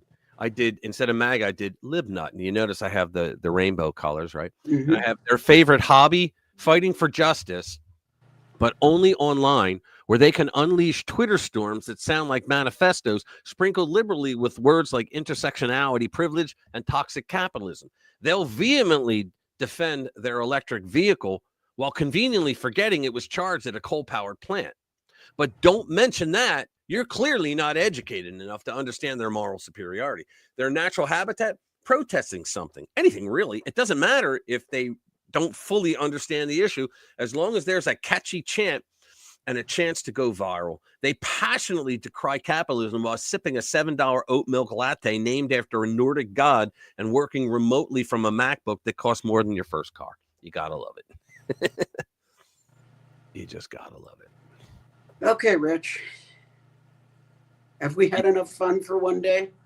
I have, but I'm going to do a couple more. If you got to leave, it's okay. But if you want to stick around, I got to do a couple, like just a couple. Yeah, just a couple. All right, let's do a couple quick ones then. All right, cool. Let's see this next one. Let's see. Let's do this. Hold on, where am I? Okay. How the hell is that? No, you didn't. Hold on. I'm trying to get the link here. What is that? I got to look around. TikTok. No, it's not on TikTok. Oh, I know. Hold on. I'm just rousing you. The link that was sent to me about the woke bishop is wrong. It's for a makeup thing. All right. Let me do the next one. It's about AI. Oh, that's 11 minutes. I can't do that one. That would take too long. All right, let me get one more. A moment from the PTA. Oh yeah, I already did that. Yeah, Nancy Pelosi's husband. Holy Christ. About Barack. Oh yeah. Here you go. Ready? This is what I was talking about earlier. Hold on. Let's go back. Yeah, this is the short version, so you're welcome. This is where is it? Okay, here we go. You ready? This is Megyn Be Kelly. some momentum picking up in the rumor mill about their marriage. First, on January 15th, in the Substack of Jessica Reed Krause, also known as House and Habit, she posts the following. Michelle Obama's absence at Jimmy Carter's funeral certainly raised some eyebrows, but yesterday's announcement that she won't be attending Trump's inauguration confirms something is definitely going on between her and Barack. Whispers about cracks in their relationship have been circulating in D.C. for over a year now, but this feels like the first public proof of a marriage on the rocks. If I had to guess, they will wait until after the inauguration to announce it. Timing, is everything. And yet the story doesn't end there. For months, I've heard Jennifer Aniston's name tied to Barack. Then Jessica cites a DM she received the day before. Quote, "He's with Jennifer Aniston. My old manager, now a friend, is connected to her inner circle. At a gathering with Jennifer's friends, the affair came up casually. Jennifer herself admitted it. They were sitting with a psychic, which makes it sound surreal, but it's definitely not a secret among her closest friends." Then yesterday, Meghan McCain had a discussion about this on her show, suggesting she is hearing the same. She had on Tara Palmieri, who's a reporter, saying, "Fast and furious loud, I've been hearing this rumor about the Obamas getting a divorce from reputable people. I'm not talking about TMZ," she says. "I'm talking about very serious journalists telling me they are hearing that the Obama divorce rumors are true." And Tara, who's a senior political correspondent for Puck, says, "I've certainly heard it for a while too, even before Michelle said she wasn't coming to the inauguration." I do not know whether this is true at all, but if it is true, it truly would be a political earthquake in Democrat circles. Never mind America. I don't remember a presidential divorce in modern history. Right. Now, how about that? Can you imagine if it's true? It's interesting. Yeah. Can you imagine if that shit is true? I mean, it happens. People get divorced. Hold on. So you're advertising another stream coming. Oh, wow, Commander. We're about to leave. Brother, oh, man. Hey, what's up, buddy? It's good to see you. Always good to see you. Hey, Commander. I'm not going to repeat that, Lou. Yeah, let me see. Yeah, I think we're just about to wrap it up, though, Commander. Yeah, we are, man. It's like 3 hours. If you want to leave, I'm not booting you out, but if you want to leave, I think I'm going to stick around for a little while because I still got. While?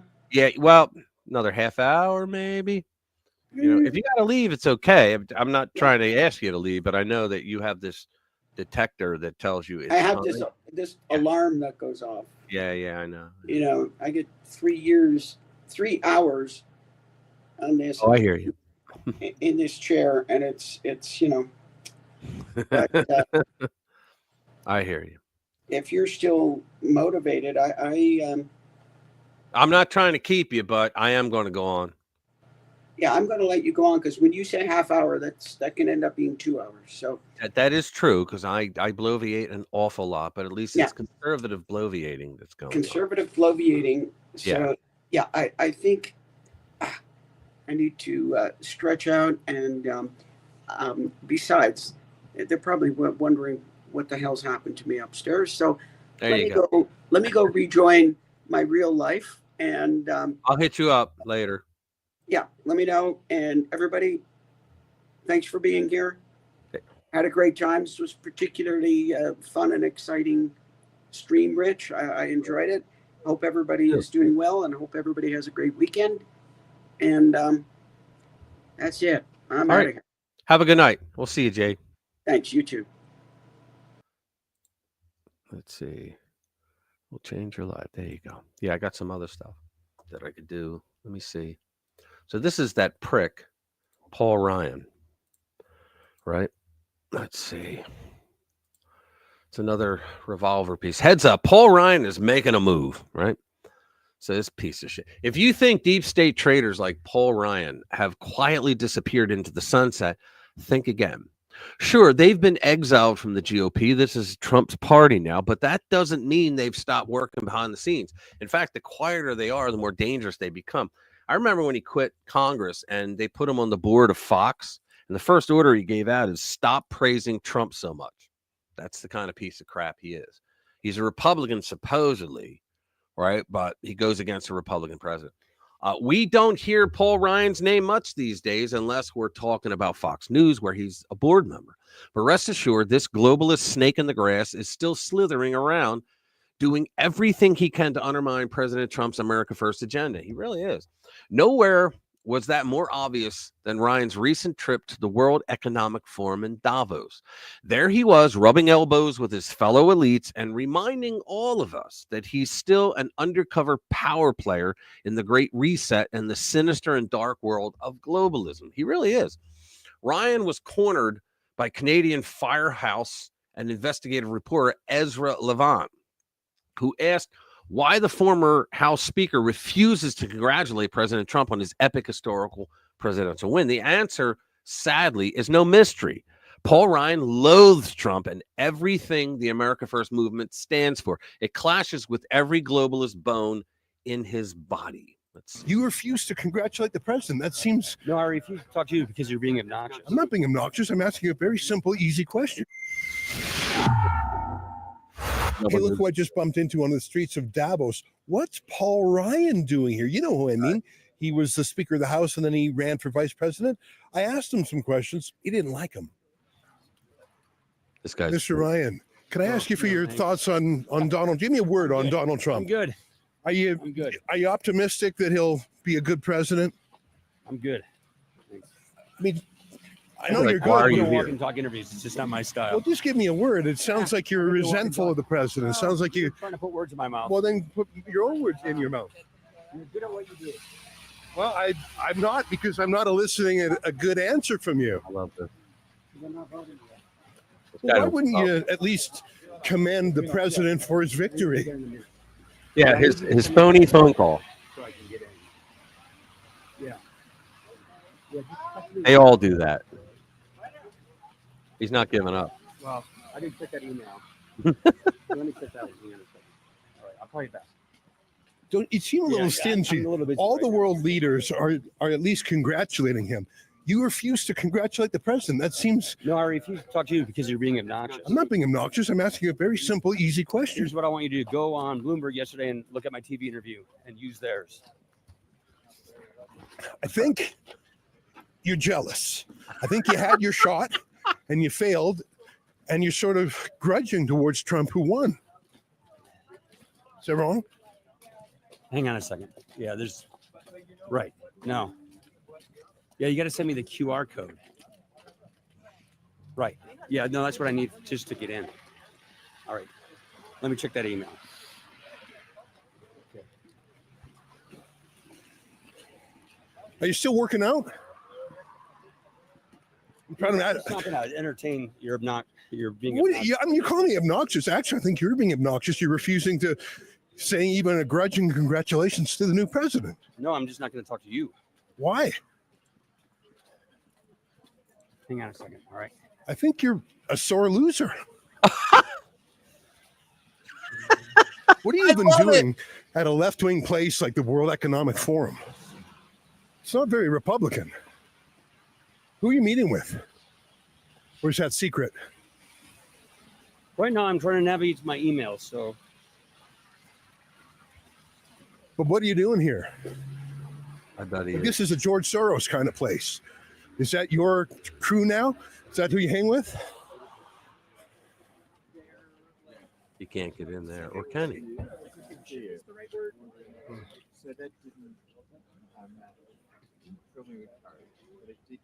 No, he can't. You know, there are some good reasons why a Republican could be here at Soros Central. Yeah, that's funny. I love anybody that harasses that prick. Yeah, he was caught on a conference call right before Trump won in 2016. And he told all the Republicans there, I will never support a President Trump. And he never did. And we lost the House because of it, because he's a prick.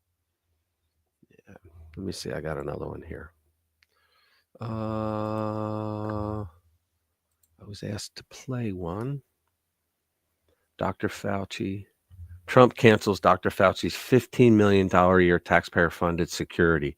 Limos. Oh, that's great. What does it have to do? Hold on. All right. Let's see. AI is great. Yeah, it's this one. Okay. Let's play this. I'll play the beginning of it. All right. Here we go. You ready? Steve Turley. Look at this. My pronouns are surprise, motherfucker. Oh, Benny. I like Benny. I actually do. What's up, guys? It's Benny. We've seen a lot of historic things from this desk. Presidential attempted assassinations, presidential candidates dropping out, historic debate performances that change American landscape of politics forever. We've witnessed inaugurations from here and funerals, and it's all been very, very interesting. Some of it has really been disconcerting. Obviously, some of it makes you shocked about how the systems really work and who's actually in power. Right. There's one video that stands out to us and will forever give us a chill. It is this video of Dr. Fauci predicting COVID. Cool. Predicting COVID. Thanks. On the eve of President Trump's first inauguration in January of 2017, where Dr. Fauci said with 100% certitude to a room that wasn't paying attention to him, people were just like eating their lunch, that there was going to be a surprise pandemic in the next administration. What a strange thing to say. I've never heard anybody else talk about any other presidential administration like that.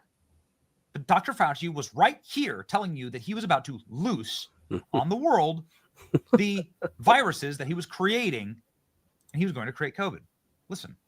Is that there is no question that there will be a I challenge love Barry for the Cunningham. coming administration in the arena of infectious diseases, both chronic infectious diseases in the sense of already ongoing disease, and we have certainly a large burden of that, but also there will be a surprise outbreak.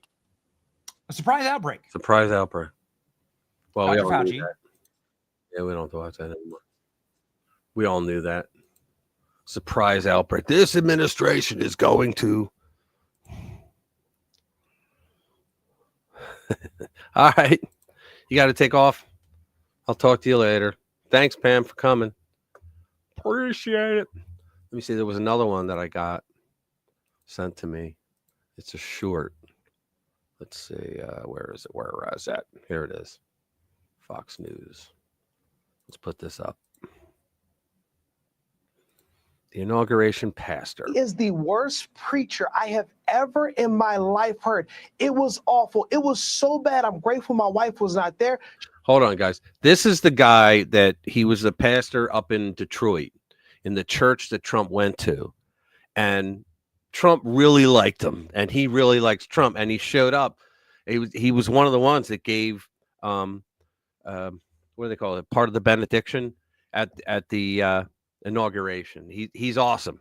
She would have ran out of that church. I could not believe that she would use that moment to speak a demonic message as if she was using the Bible. She used her platform to practice theological malpractice. It was horrible. It was the worst message I've ever been in my life. It was believers. We prayed after. We prayed for our president after that message. I was the last person to leave that building because I was so offended about how she used her platform.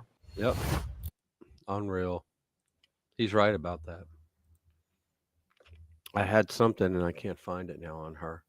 Let me see. Hold on. Pastor. Nope. I had something on her. Yeah, there were some things that went out. I don't even know if it's true. Do you guys know this? If she was that woman, pastor, the Libnut, if she was removed from the church. I saw some things that went around, but I wasn't able to. Yeah, she was like a ghoul. I wasn't able to confirm it because I was busy with other crap at the time. But yeah, she was a ghoul. She really was.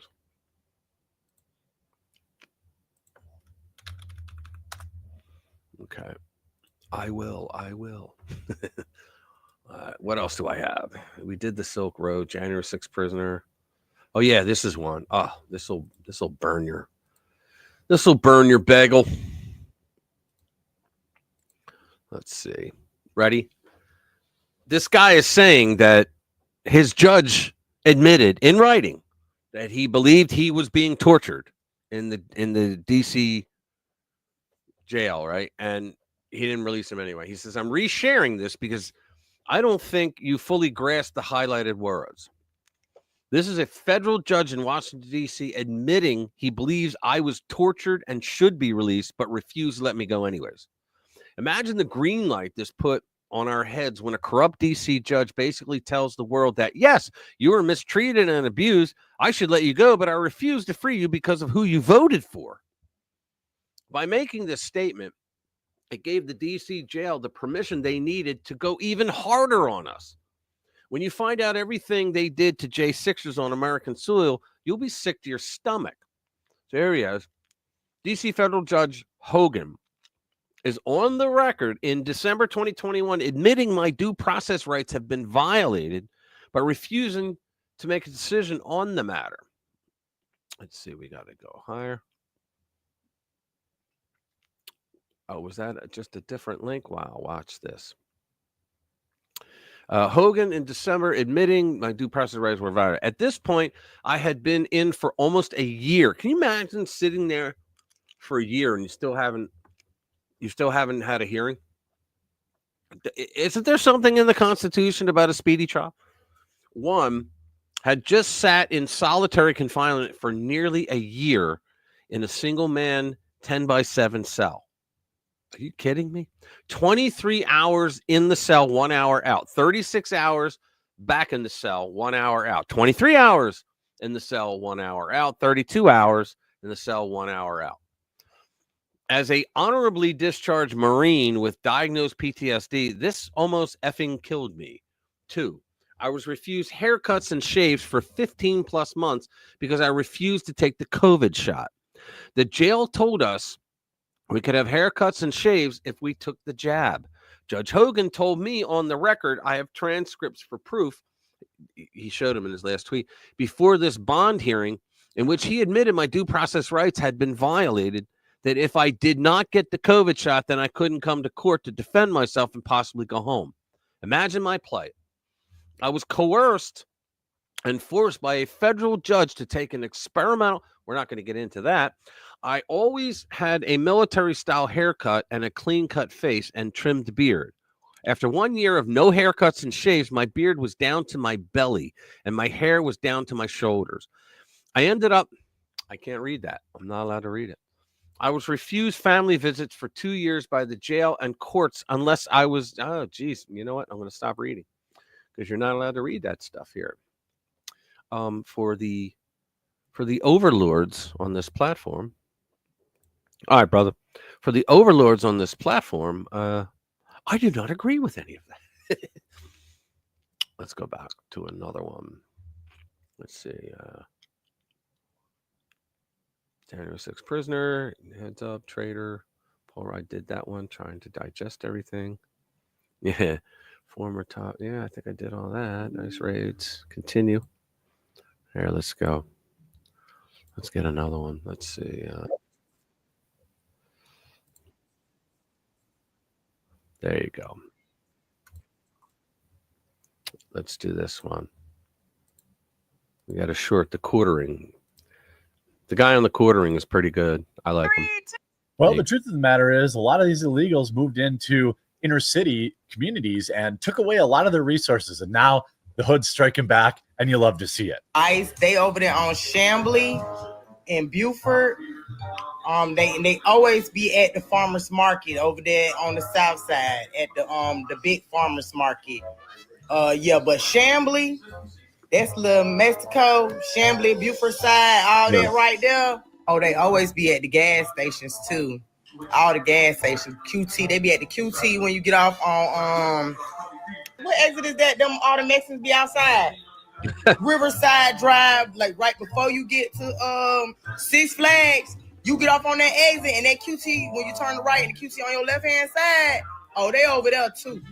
All the time. And then on the east side, oh, they at that gas station right there too. Always on the corner, always on the corner, always on the corner. Make sure you leave a like in this video, and if you haven't yet, subscribe or follow. Okay.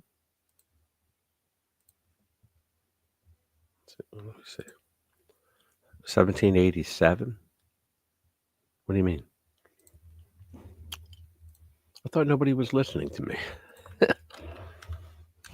Let me see.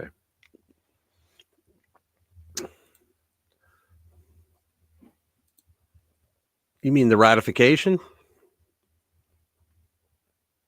You talking about the ratification of the Constitution, or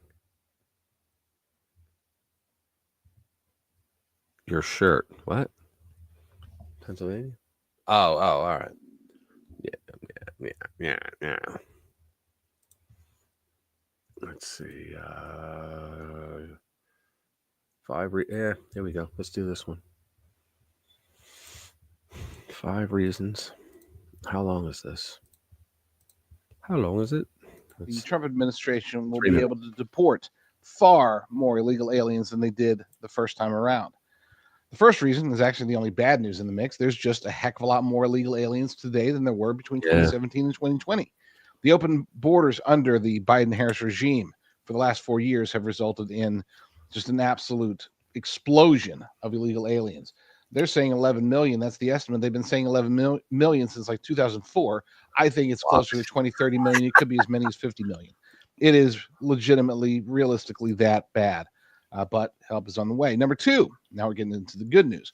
No Paul Ryan, no Mitch McConnell. Now one could say that Mike Johnson is marginally better than his predecessor, and that John Thune is an acolyte of Mitch McConnell, so he's probably going to be very much like it. But I would say that both of them have demonstrated far more of a willingness to get on board and engage with the Trump administration, to engage the Trump policies, than those who were in office, in their offices during Trump's first term. Number 3, no more hurt feelings. He doesn't care. Okay, first term, he had to be very careful. They were advising him, hey, you want to win re-election? You know, it was already kind of a tumultuous topic of discussion, even within the Republican Party. You might want to take it easy. This time around, he don't care. Okay, he wants the illegal aliens gone, which brings us to number 4. We want the illegal aliens gone, very much so, compared to his 2016 election, the beginning of his 2017 administration. Today is very different.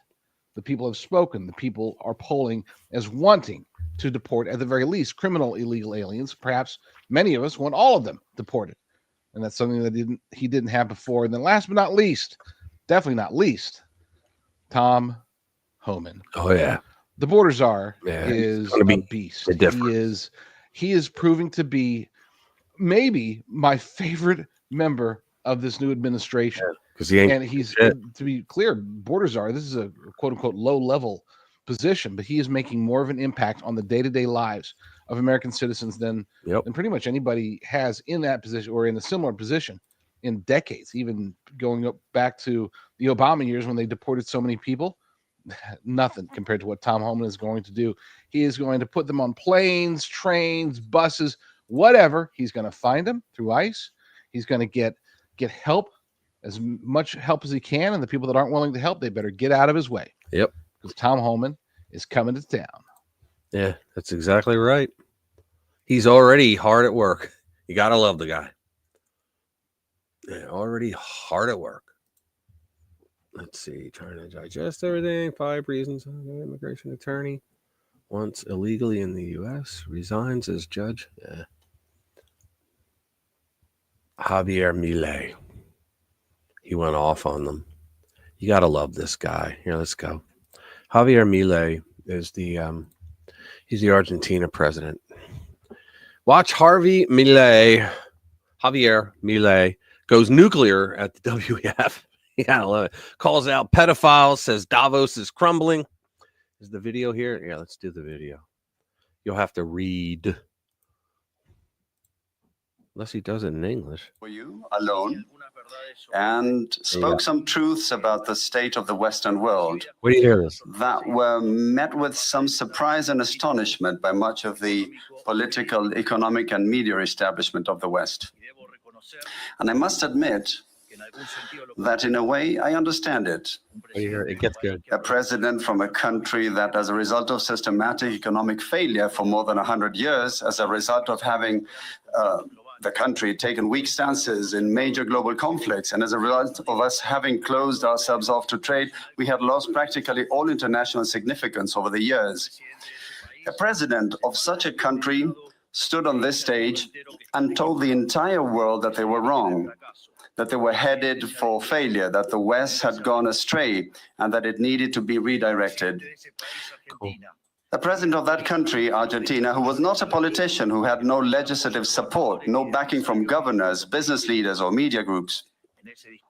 In that speech, here, standing before you, I told you it was the beginning of a new Argentina, that Argentina had been infected with socialism for far too long, and that with us it would once again embrace the ideas of freedom, a model that we summarize as the defense of life, liberty, and private property. And I also told you that, in a way, Argentina was the ghost of Western Christmases yet to come, because we had already experienced everything you were going through, and we already knew how it would end. A year later, I must say that I no longer feel so alone. I don't feel alone because the world has embraced Argentina. Argentina has become a global example of fiscal responsibility, of commitment to honoring our obligations, and obviously a commitment to solve the inflation problem. Also, we are an example of a new way of doing politics, which is about telling people the truth to their faces and trusting that they will understand. Nor do I feel alone, because over the course of this year, I have found allies in this fight for the ideas of freedom in every corner of the world. From the amazing Elon Musk to that fierce Italian lady, my dear Giorgia Meloni. From Bukele in El Salvador to Viktor Orban in Hungary. From Benjamin Netanyahu in Israel to Donald Trump in the United States. Slowly, and international alliance has been forming among all those nations which, like ours, want to be free and believe in the ideas of liberty. And slowly, what once seemed like the absolute global hegemony of the woke left in politics, educational institutions, in the media, in supranational organizations, or even in forums like Davos, has begun to crumble. And a hope for the ideas of freedom is starting to emerge. You gotta love it. He has no problem telling people, I think you're an a-hole. You see that one interview he did where he was telling the it was a female reporter, and he was calling them libtards. He was literally saying, in his language, he was saying libtards, because that's what the translation kept saying. You can't trust the libtards. She's like, why do you keep calling them that? And he goes, because they're libtards. Yeah, that was funny. He was saying, you know, they'll kill you. They'll slit your throat. Like, he was getting vicious because he really hated them. Yeah. I noticed that a lot. That a lot of people are now creating like fake accounts. You know, apparently on X, what you're supposed to do is you have to say it's a parody, so that you don't get hit up for you know, trying to impersonate someone. At least that's what I understood anyway.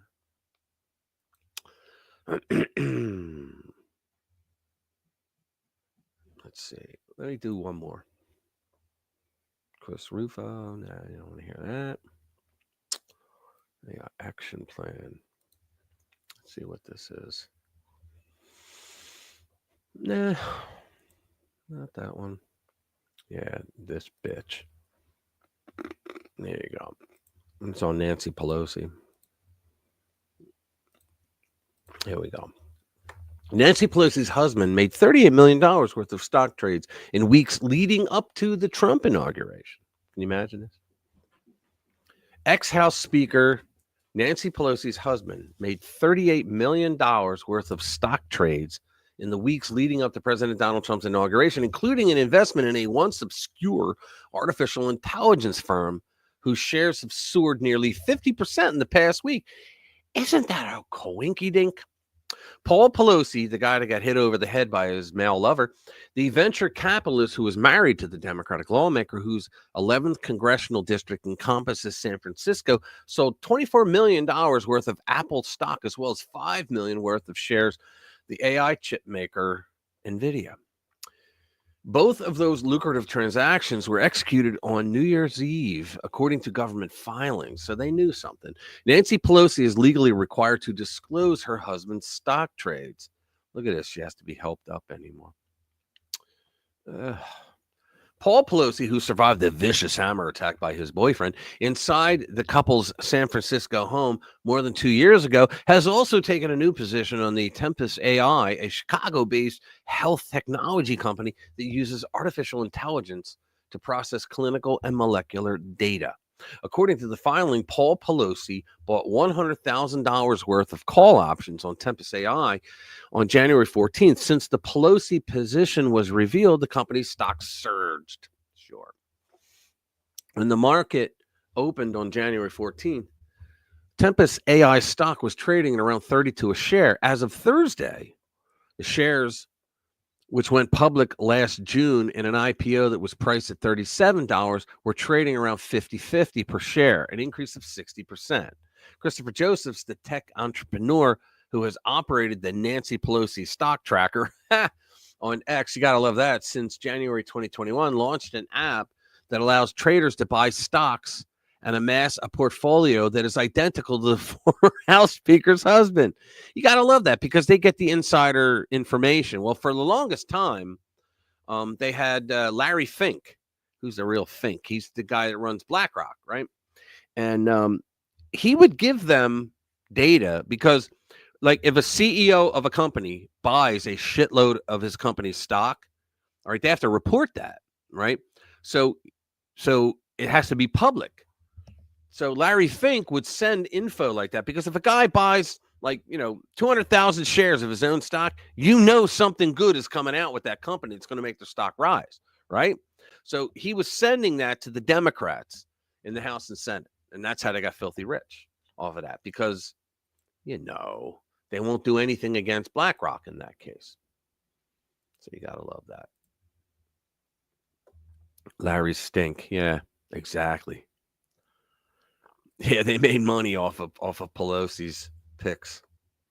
Oh, that's funny. That's crazy. Yeah, because there was the time when the husband bought a building in San Francisco, and she pushed to have a rail line go in so the trains would go in there. Because the building wasn't anything special. It was an office building, right? But if there was a train station right next to that building, it would be worth a fortune. So she put out all kinds of taxpayer dollars to try to get a railroad to be put in there. And then they sold the property at like 4 times the value that they bought it at. She's just a criminal as far as I'm concerned. I'm going to do one more, guys. And then I got to go because that'll be close to 4 hours. And I know it denies belief in a benevolent being, but I can't talk that long. So let's see. Listen to the Father speak out. We did that. We did that. We did that. The ice raids winning. We did that too. New flight data shows. Oh, yeah, here's one. You're going to love this. I can't believe I didn't bring this up earlier. Here we go. Ready? New flight data shows Guatemala received Trump's first jumbo jet load of illegals. You gotta love it. Zero Hedge is pretty good, by the way. They turned around because when I was working for David, we were like, you got to corroborate anything they say because you can get hit up for fake news. But now they're pretty good. U.S. Representative Tony Gonzalez, Republican of Texas, posted on X this morning that the U.S. Department of Defense and U.S. Immigration and Customs Enforcement deported 80 Guatemalan illegal aliens from Biggs Army Airfield at Fort Bliss in El Paso, Texas.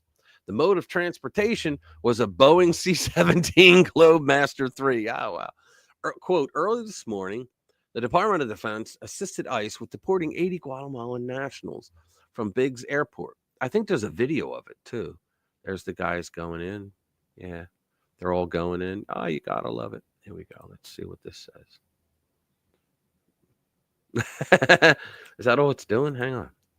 That's all it's doing. That's pretty funny. They kept track of it. Oh, you got to love it. Here we go. There is your tax dollars at work. Love this. Look at this. The ospreys. Is that an osprey? I think it is.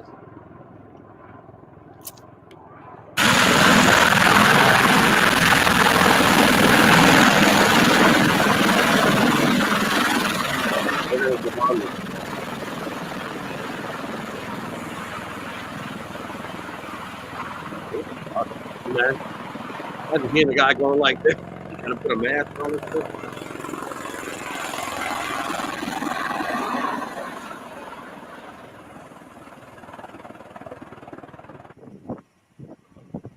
There we go. He's going, thank you.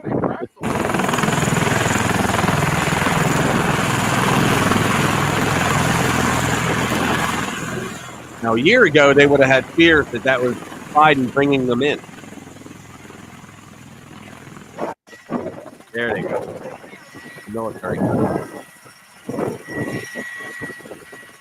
love how they're all yelling, Posse Comitatus, motherfucker. You know, and it's like, shut up. You guys destroyed the world. Just sit down and shut up. Right? We're going to allow the military because Trump declared an emergency at the border, and he declared the Mexican cartels as terrorists, right? And that brings, just that declaration alone, that brings a boatload of money and military personnel to the border. So I think he wants to go in and wipe out. You could send some special forces in there. You know, they say, oh, well, those Mexican cartels, man, they're really organized. They got guns. I mean, they got all the shit they need to have an army. No. Our special forces would take them out in 2 weeks' time. They're done. All of them. I guarantee it. All of them. Especially if Trump is the commander.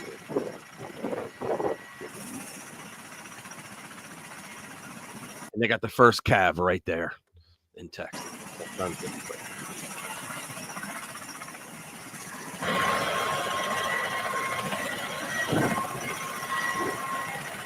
Yeah, man, we're going to get them.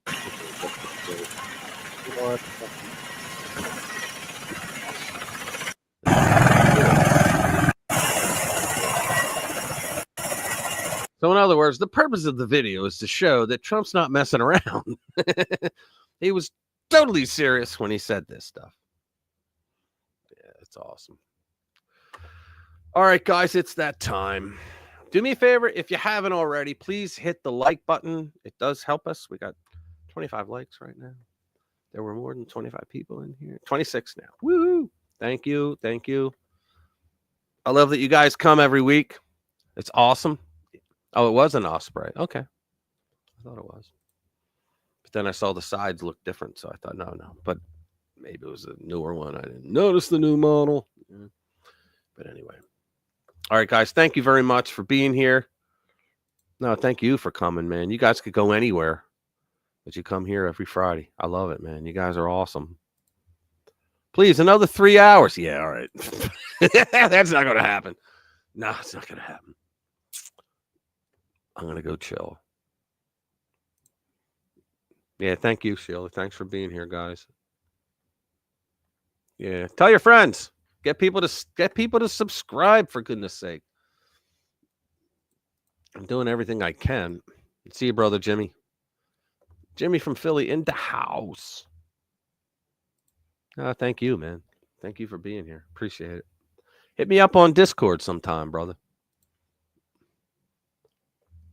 Let's see. Who else am I missing? Special K. Thank you, sir. Bass. Thank you, sir.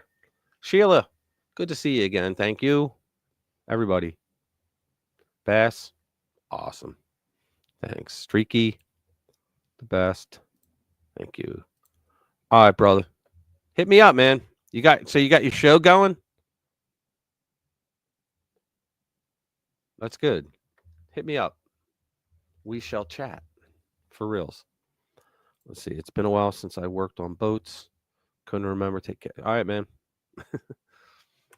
All right, guys. Signing off now. You've been awake 21 hours? Really? Oof. I haven't eaten in 21 hours, but that's another story. All right. Let me see. Oh, yeah. I already clicked that one. See that? That's what 4 hours on the air does. Well, it's 3 hours and 44 minutes. All right, guys. I'm really out of here. Thank you very much. Have a good night. Watch the videos during the week, and I'll catch you next Friday with Jade. See ya.